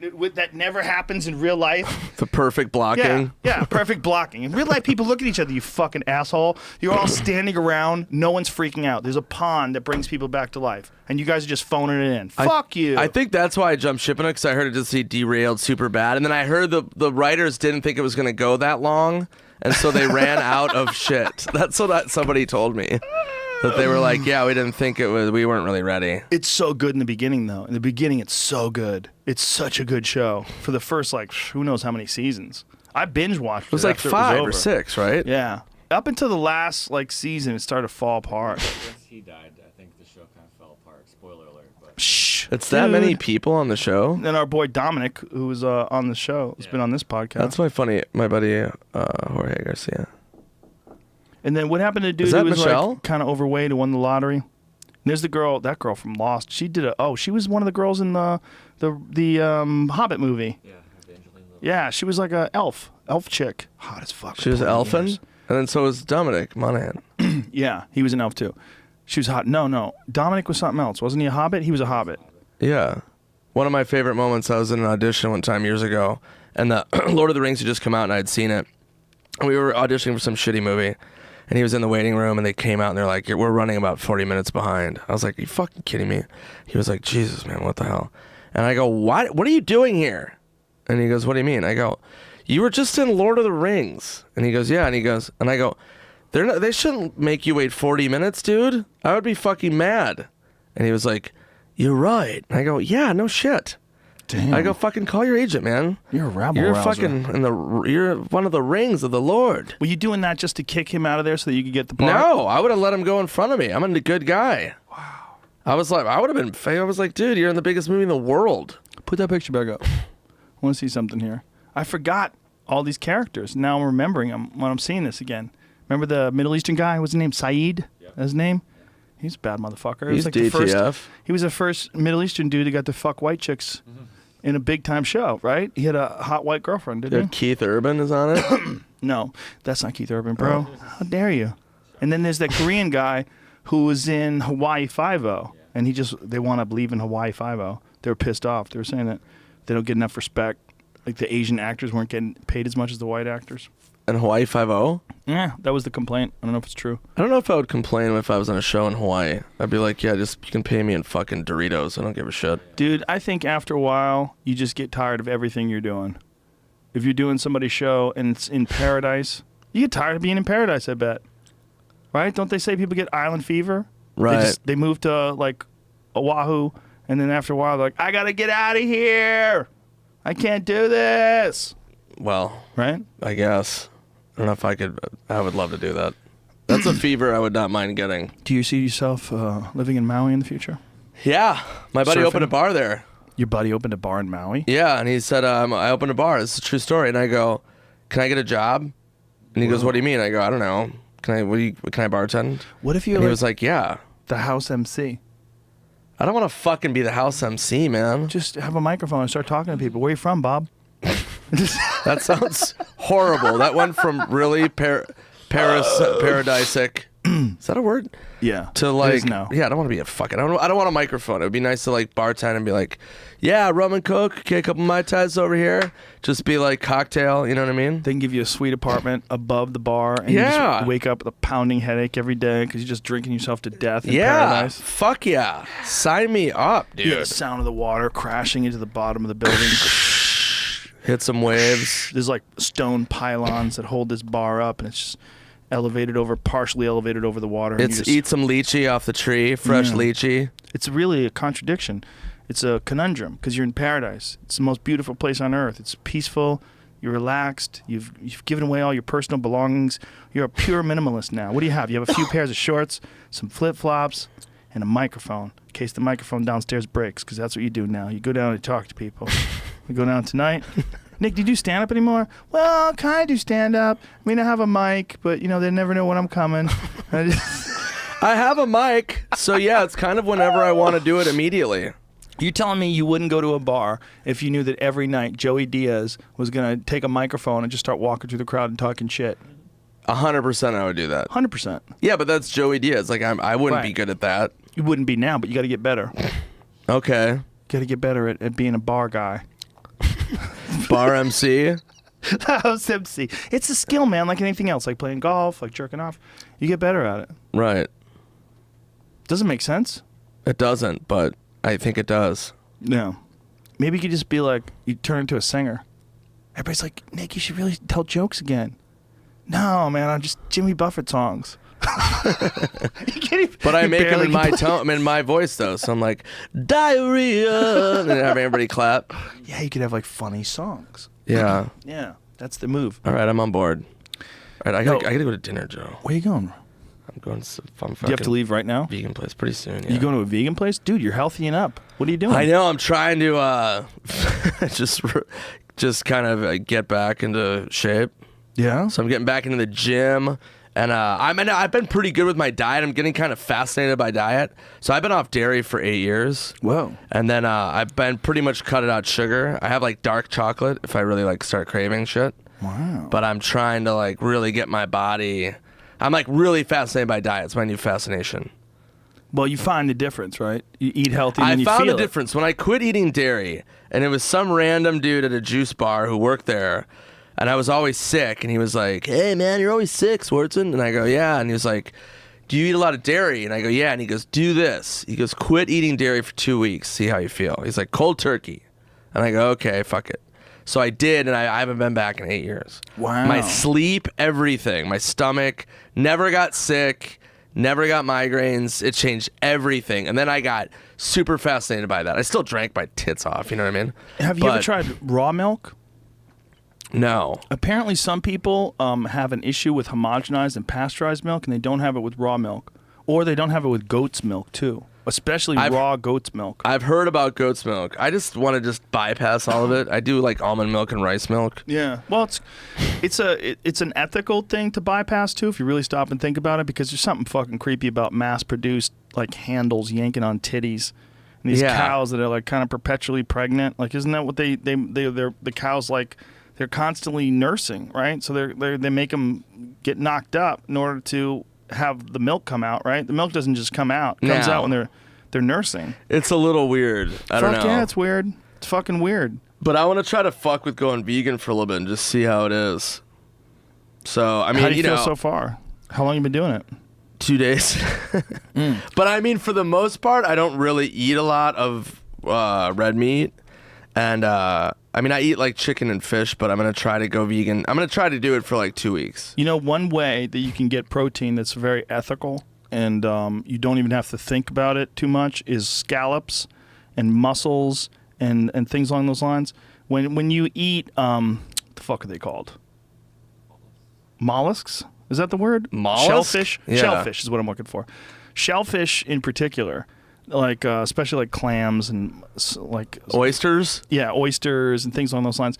They're so primitive. They don't even have like nervous systems. We just think of them as like an animal, like a living creature, because they can move, because they Right. can close this. But a Venus flytrap is probably way more sophisticated, and it's a plant. Way more sophisticated an organism than that. And then, especially when you're talking about those acacia trees, they'll have this communication. There's nothing going on like that with mollusks. They're like really stupid. They're super ancient life forms that are kind of meat, but they're almost like what we're talking about, like that fucking gelatinous thing inside of the box. That's what they're like. You can eat it? Yeah, scallops are amazing. I mean, I've had scallops. They're amazing. Is they're a mollusk a they're scallop? Yes. Oh. A scallop is a mollusk. Like a clam's a mollusk, a mussel's a mollusk. Oh, that's a genre Meanwhile, of a thing. I'm not an expert. 5 minutes ago, I couldn't even remember the name of it. I just forgot. Yeah, But scallops are amazing. But those things are like a good way. Oysters, they're a good way to get protein. A lot of them is sustainable. A lot of those things are sustainable because they actually make like farms of them. They grow them on the ground. The same way you would grow fruit. They grow them on the ground of an ocean, obviously. But the same way you would grow fruit or grow vegetables. Like you can grow these things. And they're a good source of quote unquote animal protein in an ethical way. Like these things are so primitive. They have like they're not feeling shit. Like they're not getting bummed out that you're eating them. Right. They just clamp down and close. They're like super duper Are they primitive. high in protein? Yeah, very high in protein. Really good for you. Oysters are a good way too, especially oysters in olive oil. It's a good way to stay on a fat-based diet, like ketogenic diet, because there's so much fat in them. For the olive oil and then the oysters themselves, very, very healthy for you. Really Wow. good. Yeah, really good for your body. I got sick from oysters. I had too many one time, but I might have Oh, also... raw oysters are different story, you know. Raw oysters, you really got to get fresh stuff. What are you talking about? Talking about cooked, smoked oysters you get in like cans. Oh. Like I take them with me on the road. I'll buy them in bulk, and I'll take them with me on the road so I have healthy snacks like in my hotel room. Canned oysters? Yeah. Isn't Cans. canned shit bad for you? No. I'm sure like there's some leaching of all sorts of different things when you put something into a container. I wouldn't say you should eat it every day because I used to eat sardines every day, but I turned positive for arsenic. They found traces of arsenic in my system, and they were like, That's deadly. Well, it is, but apparently it's just one of the heavy metals that is at the bottom of the ocean. It's affected by pollution. The levels of it are affected by pollution, and so these sardines in particular, they're kind of bottom feeders. And if you're in a polluted area and you get sardines from a polluted area, they'll have heavy metals in them. Like mercury's a big one. Right, yeah, People get from mercury's tuna. huge. You always hear that, right? Yeah. So I got off the sardines for a while and went back and got tested. I was 100% clean. They're like, it's got to be the sardines. I said, it totally makes sense. Can't eat them every day, bro. I was eating like 3 or 4 cans a day. Oh my God. Jesus. Yeah, 3 or 4 cans of anything is. Yeah, but Isn't that high in sodium too? Sodium's okay. Just drink, as long as you drink water. Sodium's fine. Like the idea, like there's a total misconception about sodium causing high blood pressure and heart attacks. That was all based on a bullshit study that somebody pushed through. What was that study? Like sodium does not cause high blood pressure. Google that, because there was like this whole bogus study that people keep repeating over and over again about salt. Obviously, if you have too much of anything, it can kill you, right? Like we talked about water. Too much Right. water will fuck you up. Too much salt will definitely kill you. Too many Like if you drink a Starbursts. pound of salt, you're a fucking dead man. You're a dead man. Right. You can eat a pound of meat. It's time to end the war on salt. The zealous drive by politicians to limit our salt intake has little basis in science. Yeah, it's bullshit. Not only that, it's an essential mineral. Like you need salt. Yeah. Like salt is a really important. You don't want to have too much of it. Absolutely. That meaning like you don't want to cover everything in salt. Just like you don't want to drink too much water. Just like you don't want to eat too much fruit. Like if you eat too many oranges, it's not good. You get 100 oranges, it's not good for you. Yeah, it's horrible. So much sugar. So much sugar, yeah. But to have a good, healthy amount of salt in your diet, especially like Himalayan salt, it's really good Yeah, for you. It's that's high really in good. minerals.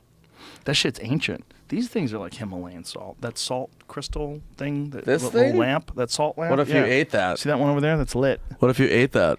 Probably be super good for you. Make your dick hard as a rock. That thing's supposed to like emit energy, man. Feels like it, doesn't it? While it's over there. Jamie, remind me to replace the battery in that one or whatever the fuck it needs. Yeah. Does it need a new bulb? Just don't. It's The electricity. Oh, fuck with wire it. went It burned off. me. yeah. Don't fuck with it. Did it? Should have known. No. Dude, That'd be we should throw that sweet. out. Is it plugged in anymore? I think I unplugged it. I hope you Throw did. it off a Jesus bridge. Christ, it doesn't work. You just keep it plugged in while it's just in there cooking. Might come back on sometime. Start smoking. Yeah, it's Yeah, but I've been good with hibernating. diet. I'm like really fascinated by it. So you got somebody doing this for you? You talking to a nutritionist? Or you I'm just kind of experimenting? reading shit and just going by, As long as you make sure that you get what you really should do, and I can send you to a guy, is go to a real good doctor that specializes in nutritional profiles and get your blood work done. And let them Yeah. find out, like, maybe you need niacin, you need vitamin D, you need vitamin B, like here you're low in this or you're low in that. There's a lot of stuff that people neglect and they don't even know. You don't know until you actually get your blood work done. You don't know what's low, what's okay. I what's do good. want to do that. I mean, I take a lot of vitamins and stuff, and that's good. I think I kind of like. I'm doing a decent job just going rogue. That was my last tattoo, by the way. Rogue. How drunk were you when you? I was actually pretty decent there. I got it in Vegas. Why did you decide to write Rogue in your arm? And Because me and my buddies, when we go like when we're like partying, and like my buddy will text me like, "Hey, you want to go to the gym?" And I'm like, "I'm going fucking rogue, dude." And that just means I'm signing up for a bender. You're a good partier, though, dude. I'll tell you, I've run into you going rogue many times, and it's never been anything but hugs and laughs. Oh yeah. You know? No, I'm like a really good drunk. Like I know Yeah. how to do it, and I know I'm not like people like see me like I post photos and shit. I'm always out like raging. And I'm not always raging, but when I do, it's like really controlled. It's not. I'm No, not, you're like, good at it. Yeah, You're good at it. I've built up a tolerance of, and I know what I'm doing. Like I don't just do any shot that's handed to me, and just Yeah. like I don't know. I keep it very simple, but yeah, I get really fired up. I love drinking and going out. Yeah. I'm never like fighter guy, or I'm never like moody, Yeah, that's- dark guy. That's the worst. The depressed cry guy. No, it's terrible. Oh, Jesus. Will you stop? Why are you crying? Yeah, I love her. It's like, all right, Dude, you broke up. it happens. Yeah, so Good for you. yeah, I'll never quit drinking. Drinking's too fun, man. Thank you. Yeah. I'm glad you said that. Yeah, I mean, I'll take breaks, but I like drinking. It's fun. I It just don't. is. I don't like the effects of it on the body. But that's the fucking trade-off. The trade-off is it's fun for a little while, and then you're like, oh. Yeah, I was it's- in Italy. I drank wine every night. I was in Italy. I just got back. I drank wine 7 nights in a row. I drank many glasses of wine. I ate pasta 7 nights in a row. I totally went off the rails with my diet. Gained 5 pounds. You have to. It's Italy. That's what I'm saying, dog. Yeah, gotta there's go off the certain rails. shit. Yeah, you got to go off the rails. You gotta enjoy yourself. But it's fun to go off the rails and get back on the rails, and you appreciate being on the rails. I like the way you think. Yeah. But you're not a drunk that I'd ever avoid. If I see, there's certain people, we all know them. You see them drunk and you're like, oh no, Yeah. I can't be responsible for this. I got to get out of here. Yeah, no, it's scary. There's some comics where I'm like, oof, I gotta babysit this person. Oh, There's some dark motherfuckers, man. read this text. Can you believe she said that to me, bro? I'm like, oh my God, I can't do this. I can't read your text. I can't help you with this. This is yours. Yeah, people go bad rogue. She's got my kids, bro. Okay. Okay. I got it. Hey, look at the time. You're not thinking rational. You're drunk. You partied into a family. Meanwhile, Oops. in the middle of it, like he's going through Tinder. I'm just fucking swiping, thinking about her, man. I didn't want to date this girl. Fucking the worst. I lost one of my best friends who was like one of my rogue fucking buddies. And my roommate was friends with his ex-girlfriend, and they were watching a movie, and I came home and I went to bed and said hi to him, and then the next day he like flipped out on me. And I text him, I go, what's up, man? He's like, my ex-girlfriend was at your fucking house. And I go, yeah, I was watching a movie with my buddy. And he's like, what the fuck, man? It's like, you didn't tell me, fuck you. And then I just never talked to me again. So you were supposed to tell him that his ex-girlfriend is dating your buddy? Yeah, it's like, it was so bizarre. And he was one of my best friends, and he won't He talk got to me. mad that you didn't tell him about it? Yeah, and it's been a year, and he won't talk to me anymore. Whoa. Now, did he want you to stop it in some way? I don't know. I never found out. That doesn't make any sense. So I could understand, like, but if you told him, he would just get bummed out, right? Well, that's the thing. And they were just watching a movie. It wasn't like but they weren't dating. It was just really weird. Anyway, my point being is they that watched the movie while you were around.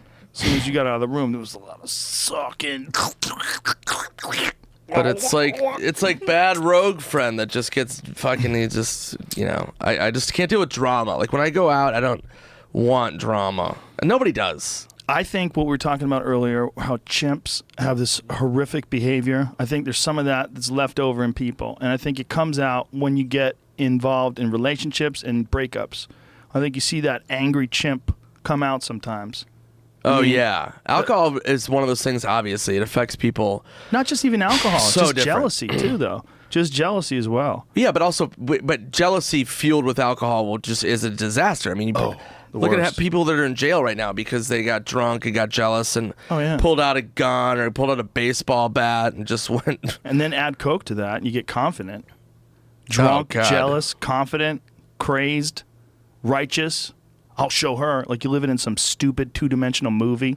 Like you don't even thinking about the consequences. Dude, cocaine. I can't even do it. I never got really into it. I mean, I definitely did it, but I was never one of those guys that was just. I mean, I have friends still that go hard in the paint with that, and they're like creeping into their 40s, and they're still every weekend. Duncan has a great bit on Adderall Adderall and cocaine that I wish I could share with the audience.